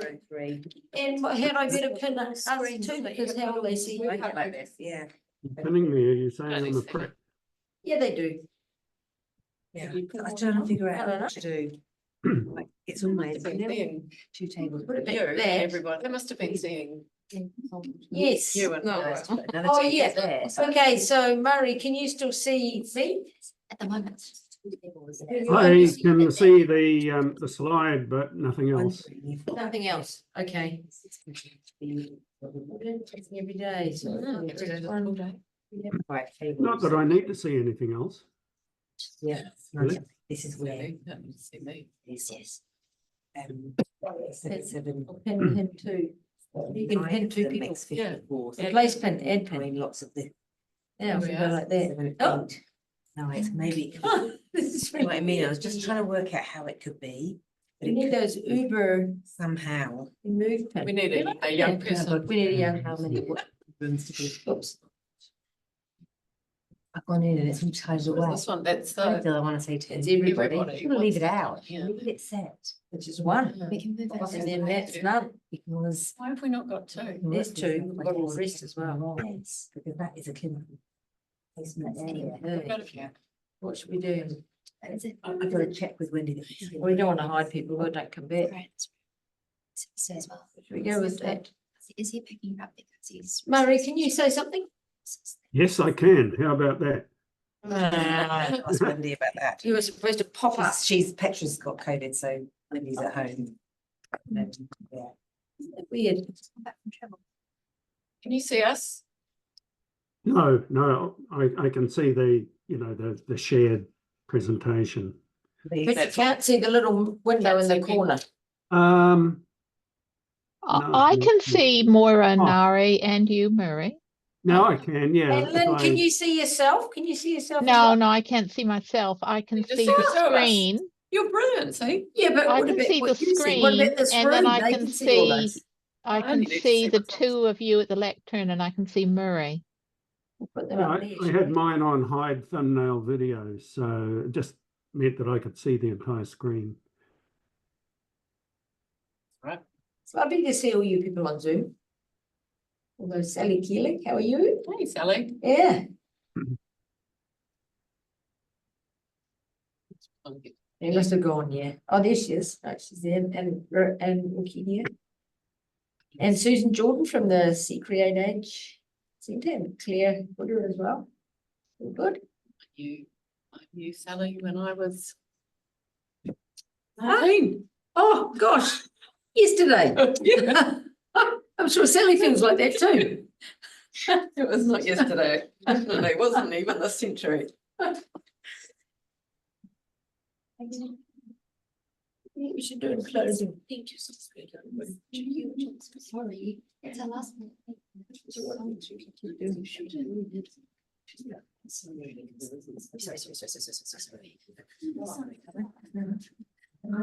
It's got some of the head being worn.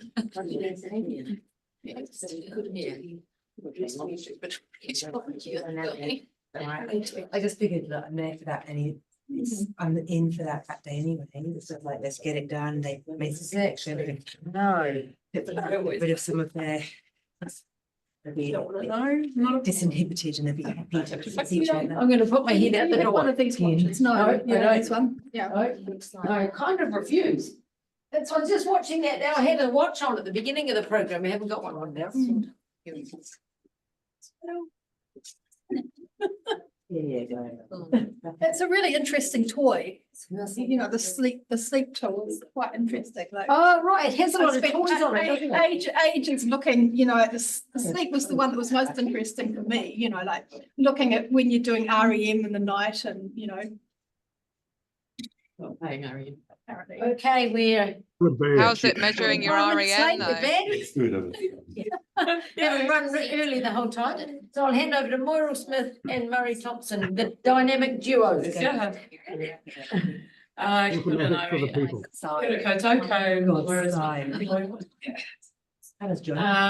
And thank you, Naira, for the opportunity once again to be able to speak about oral health and Murray. Introduce yourself. He didn't hear you. Sorry. Would you like to introduce yourself, Murray? Kia ora, I'm Murray Thompson. I'm sitting here in drizzly old Dunedin, taking part virtually. But I'm nice and warm here with the dog beside me. Very good. So yes, I'm a senior research fellow in the Department of Public Health at the University of Otago, Wellington, and was a former dentist. Murray describes us as recovering dentists, and but I've been in the department now since 2010 and been doing quite a bit of oral health research, particularly with older people. Murray? Yeah, I was at the University of Otago School of Dentistry. I was professor of dental epidemiology and public health. And I've been doing research on the oral health of older people for what seems like hundreds of years, but is about 35 years. And it's been a very, very interesting ride, and hope you enjoy our presentation today. So always an opportunity to start with a positive note. I know Nairi's given us a great introduction in terms of what we were trying to achieve and how we fitted in overall with the AWESSoM program. But just as a reminder, good oral health is not just the absence of disease, being dental caries and gum disease. It means that people are able to function without pain and discomfort, that they're able to speak and communicate, smile and convey emotions and be in social situations, that they're able to eat a range of food and maintain their nutrition and maintain their hydration. It also has impacts on our general health as well, and it reduces the risk of infection. And, you know, generally really is about self-esteem, ensuring that people live with dignity and confidence and are able to go about their everyday activities. And of course, all of that contributes to healthy aging, which, as we know, is about developing and maintaining the functional ability to be able to continue through older age in a well state. Oops. Yep. So what is the situation in New Zealand for our older people and for their oral health? Well, as we know, we have more older people, and those older people have more teeth. You can see there that almost half of our older people aged over 65 have at least one natural tooth, and a third of them have 21 teeth or more, which is what we describe as a functional dentition, the minimum number of teeth that's required to be able to function well. The issue that we're having as people, as we're getting into that older cohort now, is that many of the people who have retained their own natural teeth have had complex dental care up to that point, and that dentistry requires quite a high level of maintenance and quite complex sometimes in terms of daily hygiene. Dry mouth or xerostomia is also common and impairs our oral health related quality of life, and largely caused by number of medications that are being taken for the conditions that we've been talking about today. Certainly with poor oral hygiene, there's an increased risk of aspiration pneumonia, and that is one of the key factors that that lead to hospitalisation of our older people, particularly those in aged residential care. And we know a number of studies show that by improving oral hygiene, we can actually reduce the incidence of aspiration pneumonia and hospitalisation. And tooth decay, for the most part, is the most important cause of poor oral health-related quality of life among our older people. So I shall pass over to Murray. Thank you, Moira. Yeah, if we look at the rate of dental caries and the caries, what we call the caries increment through life, once we get rid of the baby teeth, and which are not built to last, the decay rate through life tends to be pretty constant at a population level. If we're looking epidemiologically, at about 1 new surface per year for the average person. And that holds all the way through into old age. And where we notice that it increases is when people are in nursing homes, and it gets even higher if they have dementia as well. And the latter two factoids come from the seminal work of Dr. Jane Chalmers in Australia, and a cohort study of people in nursing homes in Adelaide. And the difference in caries rates between people living in their own homes in the community and those in residential aged care and those in nursing homes with dementia was absolutely striking. It was twice the rate in the nursing home and more than twice that rate if they had dementia. And you think, well, okay, what does this mean? What's the embodiment of these sorts of figures? Well, next slide, please, Moira. Oh, sorry, this is just showing in a bar chart those rates, the average number of surfaces affected per year. And most of that is decay in the crown of the tooth rather than in the root of the tooth. So next slide, please, Moira. Here's the embodiment of those data. Here's somebody, an Australian older man, on entry to nursing home care in August 2007. You can see that he spent a lot of money on his teeth over the years, and that, doesn't look that flash, but there's been a lot of personal and financial investment in that dentition. And this is not atypical of what we're seeing these days. So if we can just click on the next slide. This is the same man 3 years later. So this is a man with dementia, and this is what happened to his dentition over a 3-year period. So as I say, this really is the embodiment of the bar chart on the previous slide. So over to you, Moira. So 10 years ago now, actually longer than that, we, Murray and I and Nairi and Kathy Perry and others were involved in a national oral health survey of older people.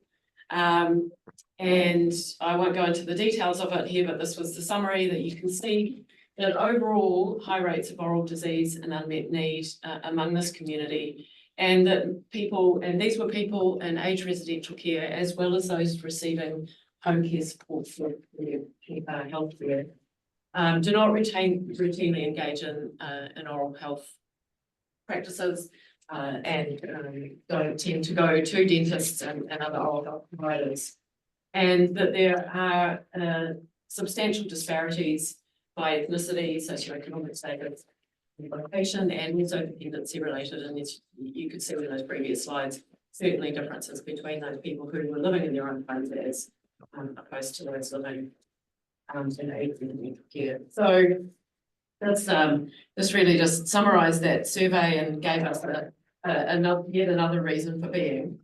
And thinking about why this is, there are, as all of these problems, it's multifactorial and there are complex issues behind them all, individual right through to policy. And I've highlighted those that we were really focusing on in this study.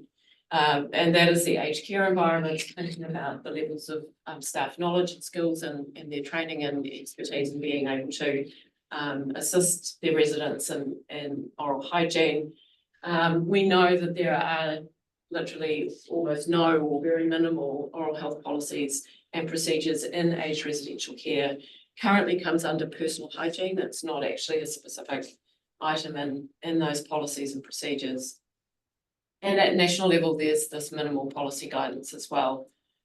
I'm sure everybody in the room knows about the issues of funding and access to services for oral health care, and it's even more complex for this population.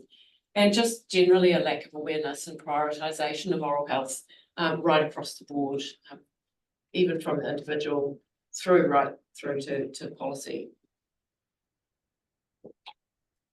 So we had a number of different studies going on. I'm talking about AWESSoM mostly today. And our goal of this is our team here. Our goal was to promote and protect oral health for people. That was our overarching goal, and to contribute to healthy aging by embedding some preventive oral care into policies and procedures, either in aged residential care or the community, and promoting oral health. And like I said, this is our team. So Murray's there on the left. Nazahir Bakri, who's just completed, almost to complete a PhD and pass just a couple of weeks ago, myself. There's Clive there who very kindly supported us and provided us with advice. Our oral health therapist at the bottom there, Sarah Majid, Keiko Oda, who's our registered nurse, Sinead Bennett's a dentist, Anna Ferguson's a dentist, and Rachel down on the bottom corner there is a hygienist.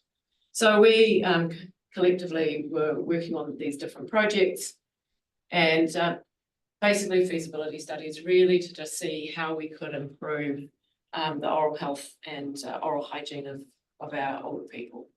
And you can see there at the bottom, our aims for AWESSoM were to co-design and deliver preventive oral care assessment and planning tools and supportive training and resources in aged care, and then evaluate those for their feasibility and acceptability, impact and sustainability. And you can see these two projects. We were also running one with the community, but we're particularly focusing on AWESSoM in the aged residential care.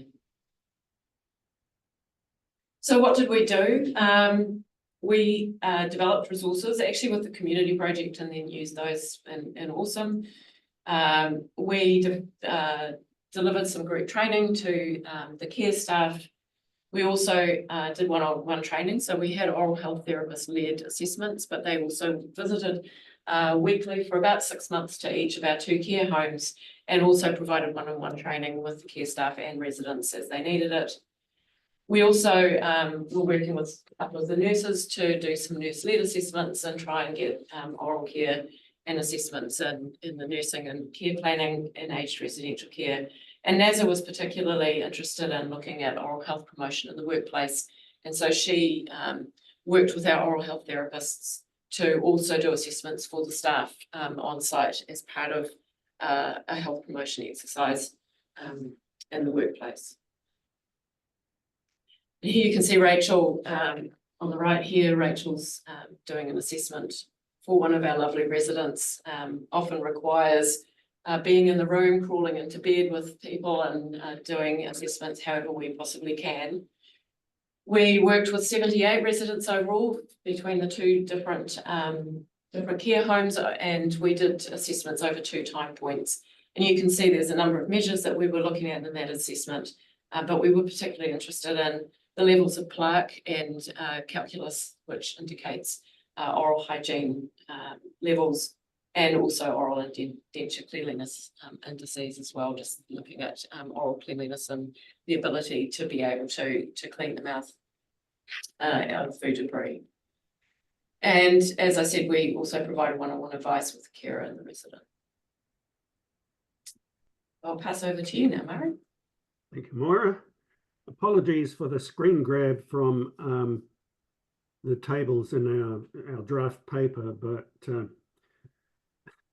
I couldn't think of any other way to redo this. Just looking at the characteristics of the the two facilities that we were involved with. We had 46 people in one and 32 in the other, and generally they were quite different in terms of their characteristics. The first facility, Facility A,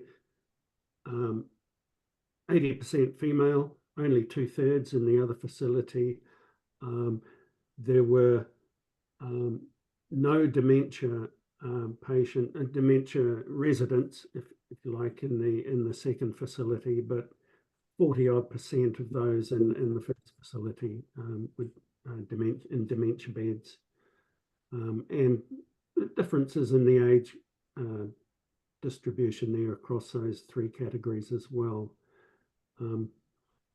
So we're not really comparing apples and apples here, really. Oh, sorry, next slide, please, Moira. I'm wondering why my arrow here isn't working on my...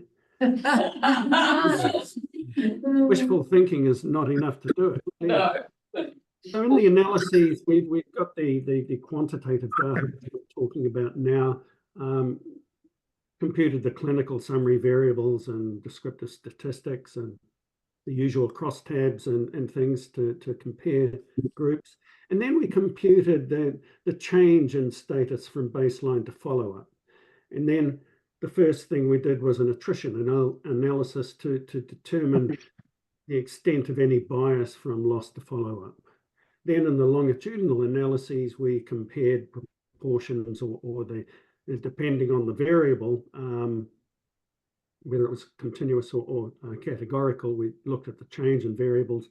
And for the continuous variables, calculated an effect size. And the effect size gives us a unitless measure of the effect of the intervention. So we calculate it by subtracting the follow-up mean score from the baseline mean score. So the change in score, we divide that by the standard deviation of the baseline mean. So that adjusts for the variation in the data.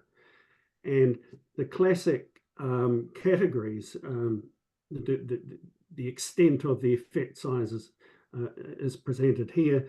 An effect size of less than 0.2 is determined to be small, 0.2 to 0.7 is moderate, and if you get an effect size of over 0.7, that's a large one. Next slide, please, Moira. Looking at the, just comparing the dentition in the two facilities at baseline, 9 out of 10 basically of those in facility A were dentate. In other words, they had at least one remaining natural tooth. In facility B, only half were dentate. And we've got the various combinations here. Some people, quite a common pattern out there is to have a denture in one jaw and nothing in the other jaw. So people with no upper teeth and some lower teeth were actually in a lower proportion than we expected, which I think signals a bit of a change, an epidemiological change in dentition status out there. Very few had no lower teeth and some upper teeth, in fact, only one. We had a high proportion of denture wearers in facility B. 2/3 were wearing at least one sort of denture, whether it was a partial denture or a complete denture, a full denture replacing all of the teeth in one arch. Next slide, please, Moira. The clinical observations at baseline, about half had a visibly low salivary flow, a visibly dry mouth on clinical examination. A very small proportion, about 1 in 14, say 1 in 15, the mouth had an unpleasant sort of anaerobic smell when they were examined. And any dentist or dental oral health therapist would recognize that smell straight away.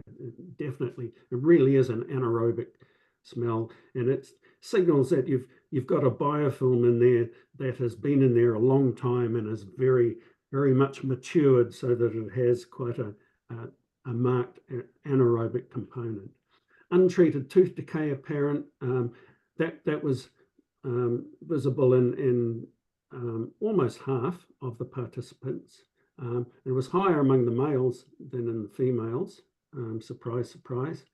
And of course, it was higher in the older age groups. Something else we looked at was that we calculated a food debris score, and looking at how much rubbish was sitting on the teeth. And as you can see there was a gradient by care level, where it was the food debris score was highest among those with dementia and lowest among those at rest home care level. On to the next slide, please, Moira.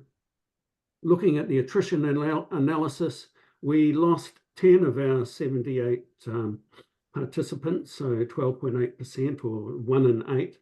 And there were no, well, the only real systematic difference that we saw was that we actually, for some reason, well, I think it's quite obvious, we lost a higher proportion of those who were at hospital level care at baseline. Because of course, clearly they're sicker and, you know, more likely to drop out of a study like this. But otherwise, there were no systematic differences. On to the actual changes in clinical state. I have to admit that this was kind of disappointing given all the work that we'd done and put into it. There was actually a small worsening in plaque score, an effect size of -0.2. I suppose the only cheerful thing about that, the only silver lining there is that it was a small effect size, that worsening. Mean calculus score, this is the tartar on the teeth, the hard deposits. There was an improvement in that, a moderate improvement. In fact, that was our biggest improvement. The appearance of the gums, there was a small improvement in that in terms of their inflammation, visibly inflamed gums. There was no real change in tooth mobility, and nor would we expect one. And there was a small improvement in food debris score. And somewhat disappointingly, there was a small increase in the proportion with an unpleasant oral smell. So that's not a great change, if you like. And we're struggling to explain this. But I think one of the lessons from this is probably it's not the best idea to try and conduct this sort of interventional research during a pandemic. But over to you, Moira. We can discuss that in due course. Thank you. So I'll just share some slides with you. We also did some interviews with the staff as well, to just understand their views on how we of us being there over a reasonable period of time on a regular basis. And as I said, we also provided some support and training. And you can see here, Sarah there on the left and on the right, actually delivering some group training on oral health. We provided these resources. These are the resources that we developed as part of our community project that we then used in this project. We also provided a pamphlet on accessing dental care and thinking about where dental care could be provided, but also about accessing funding and other resources required to do that. As I said, we did some interviews with the staff right across the board, so carers, nurses and managers, and there were 18 interviews that we conducted. And overall, the staff felt supported and more confident about delivering oral care. I think quite importantly, it raised awareness among all of the staff, particularly with us just being there every day, every week, at least once a week, if not twice a week sometimes, both individually with the staff, with some of the residents, and also within the organisation themselves. And you can see these two quotes here, you know, just your presence in the building, knowing that you're going to be here or that you're coming, that we're looking a little bit more at oral hygiene and that they pay more attention, speaking about the carers. This nurse on the right here was saying that oral health needs to be included as part of the assessment that they're doing. And at the moment, it's currently very vague and it doesn't really give us any idea about, you know, the oral health assessment or oral hygiene. Overall, the general consensus was that it had been very valuable for them and they thought that it was really important, and everybody just more or less welcomed us with open arms. Actually, once we gained some trust and developed that relationship, they were really happy to have us there. And to the point that we became part of the furniture on a Friday, because one of the homes we used to visit regularly on a Friday, and they were very disappointed to see the end of the project and to see us go and waved us off at the door almost.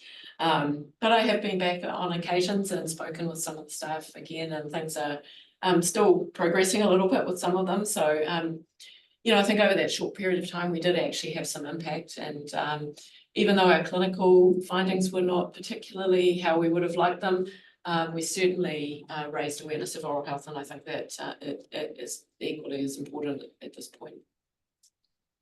Just a very brief note about Keiko's project, her nurse-led oral health assessment training that she did with the nurses. We've worked with 6 nurses, 4 in ARC and 2 in the community. And what she found was that there are significant improvements in self-efficacy and confidence, and it enhanced the awareness of the importance of nursing oral health practice. And the nurses, all of them wanted to see some organisational change and to formalise assessments and training within the organisation. Keiko's project was really successful in terms of making some changes. She did 46 clinical assessments with the staff over the 2 facilities, delivered some questionnaires and did some interviews. And overall, there was improved oral health knowledge, values and self-efficacy and behaviours, to the point where some of the staff stopped smoking, they changed their diet. Some of them went to the dentist, to the hygienist, and it encouraged them to go and take that a little bit further.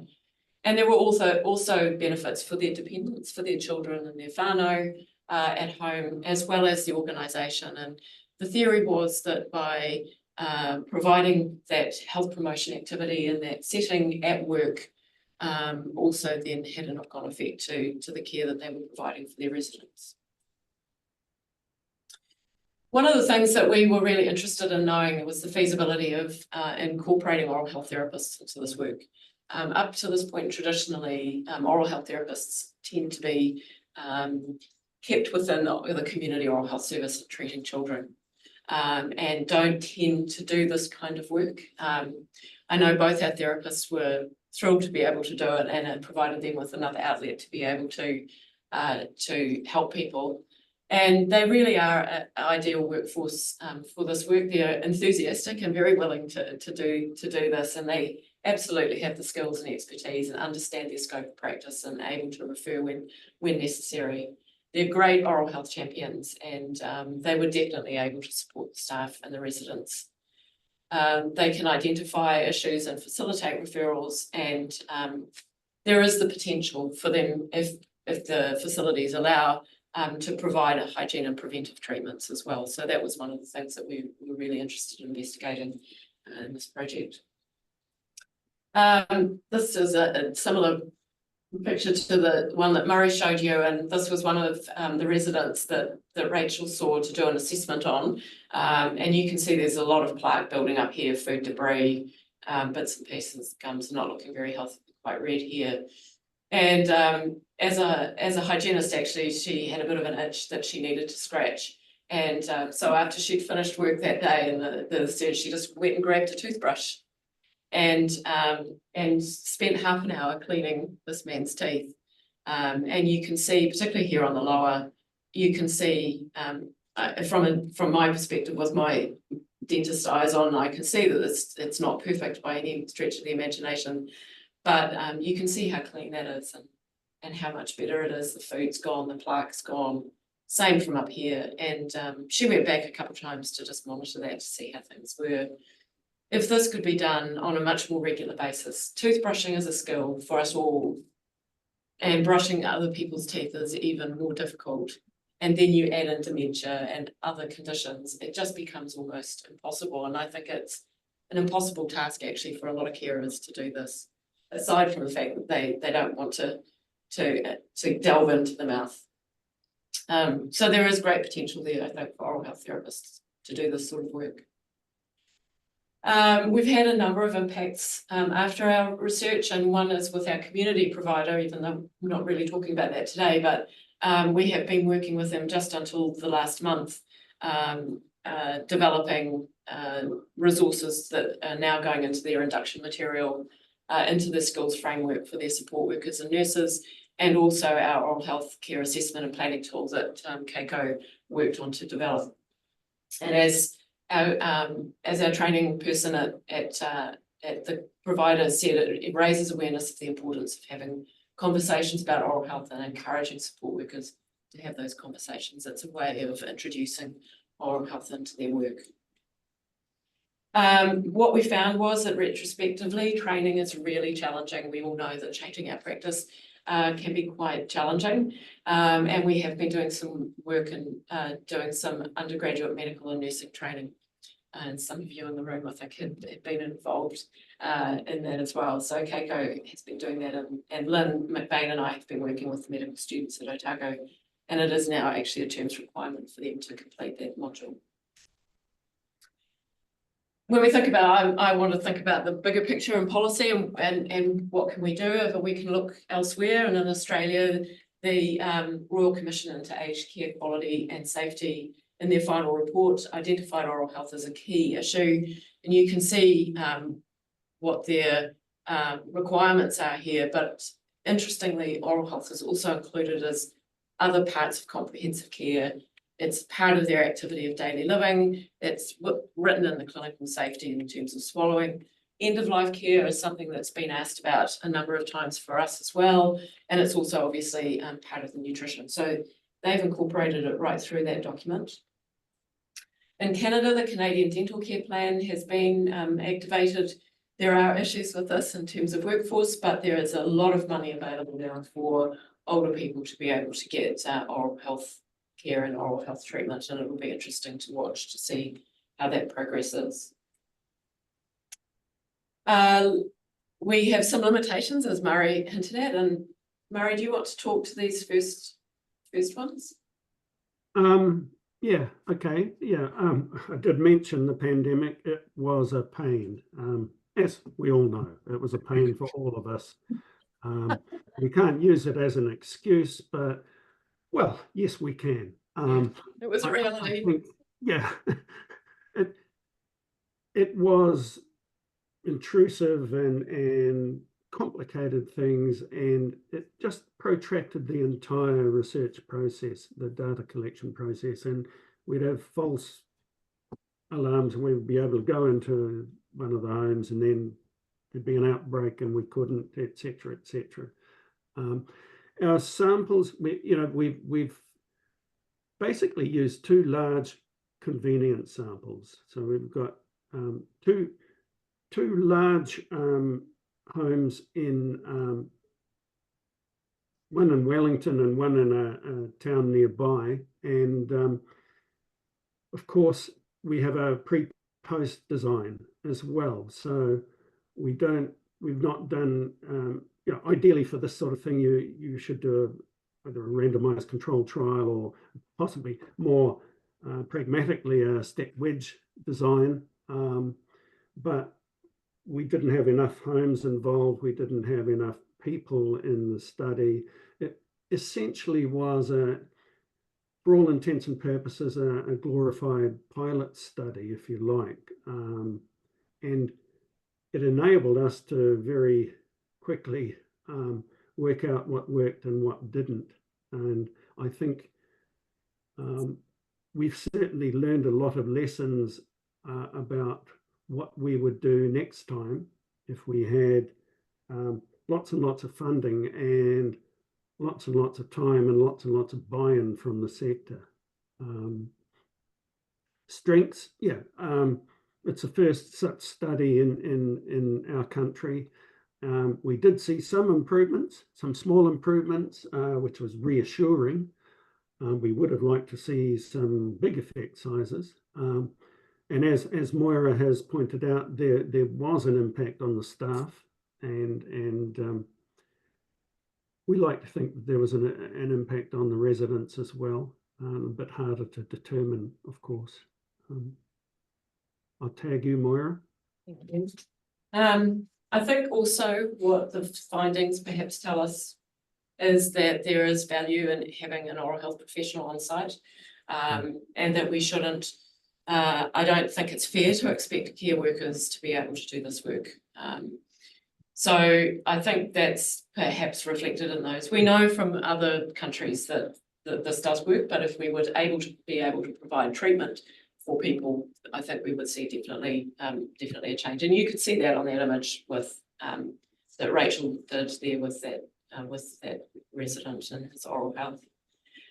So what do we conclude? Regular visits by oral health professionals in aged residential care heightens awareness of oral health and support staff. It is feasible and it is acceptable for sure, and it has the potential to improve residents and the staff's oral health. Residents' oral care is challenging for care staff, and really oral health therapists, ideal team members to do that. We found that it takes time to develop that trust and to get these new processes and procedures in place, but we did get there in the end, and we had wonderful therapists who were able to develop those relationships for us. But there are lots of systems changes required to support local change, and we certainly need to think about all of the workforces involved here, so oral health workforce as well as care staff and other health practitioners. We need to think more about oral health care pathways and where do we refer people to, and providing equitable, timely, affordable and accessible services. Thinking about national standardised protocols for oral care and monitoring, it's similar to what the Australians have been doing. And of course, we can always ask for more funding, and that's not really the flavour of the day at the moment, but we may get there eventually. More research is needed, as Murray said. An RCT would be ideal with a larger sample and a longer observation period, and really embed oral health therapists into the care facilities alongside other dentists and dental specialists. There's work to do with Māori and Pacifica as well. And we didn't go there in this project. Also getting family and whānau views, because when I phoned up to get consent, I had lots of conversations with whānau and family members and those who were responsible for residents. And also a cost analysis. You know, at the end of the day, if we're wanting to make change and influence decision makers, we need to tell them the numbers. And finally, we need advocacy from everyone at all levels. Everyone can promote oral health. Even Nairi promotes it. I know Lynn does. Lynn does a fantastic job. She's our champion as well, to just promote and protect older people's oral health. It's just there all the time. You know, all you have to do is brush your teeth, right? So, yeah. So there we are. I just like to acknowledge all of our lovely residents and our funders and all my colleagues on the AWESSoM team. They were absolutely awesome. And there's our email addresses if you want to contact us. Thank you very much. I have a couple of questions. I've got a question. Yeah. With the cost analysis, what could it change? Oh, where'd that come from? I don't know. That's all right. Yeah. What could it change? I mean, how could it save money by having good oral health? This is the question for Treasury. It is a question for Treasury, and it's kind of interesting at the moment, isn't it? Because we're not actually spending that money anyway. So Right. what would we be saving? You know, this would be the question that comes back. I mean, we are spending some money on older people who end up in hospital and have to have GAs and have clearances and get treatment and do those kinds of things. And so there is a cost at the moment, but actually it's not like, say if we're taking the children's system that we have a baseline in terms of what costs there are. Yeah. And if we could change something within that, we could save money. So it's kind of an odd.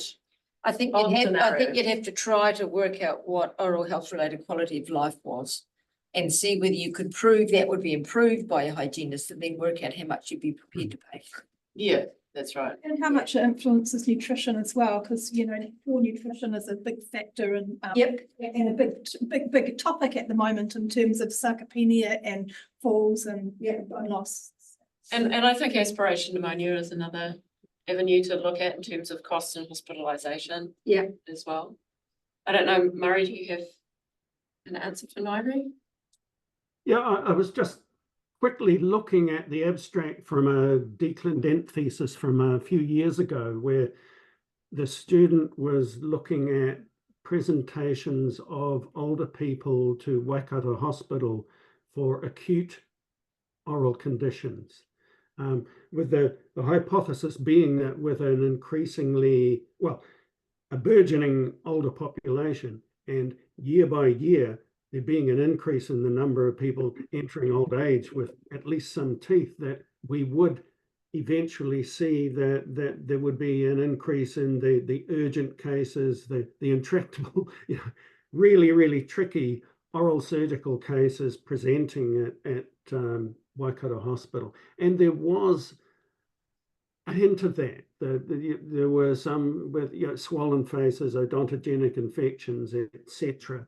But it wasn't as great as we had hypothesized. But I'm sure that if that study was repeated now, I think we'd see higher rates.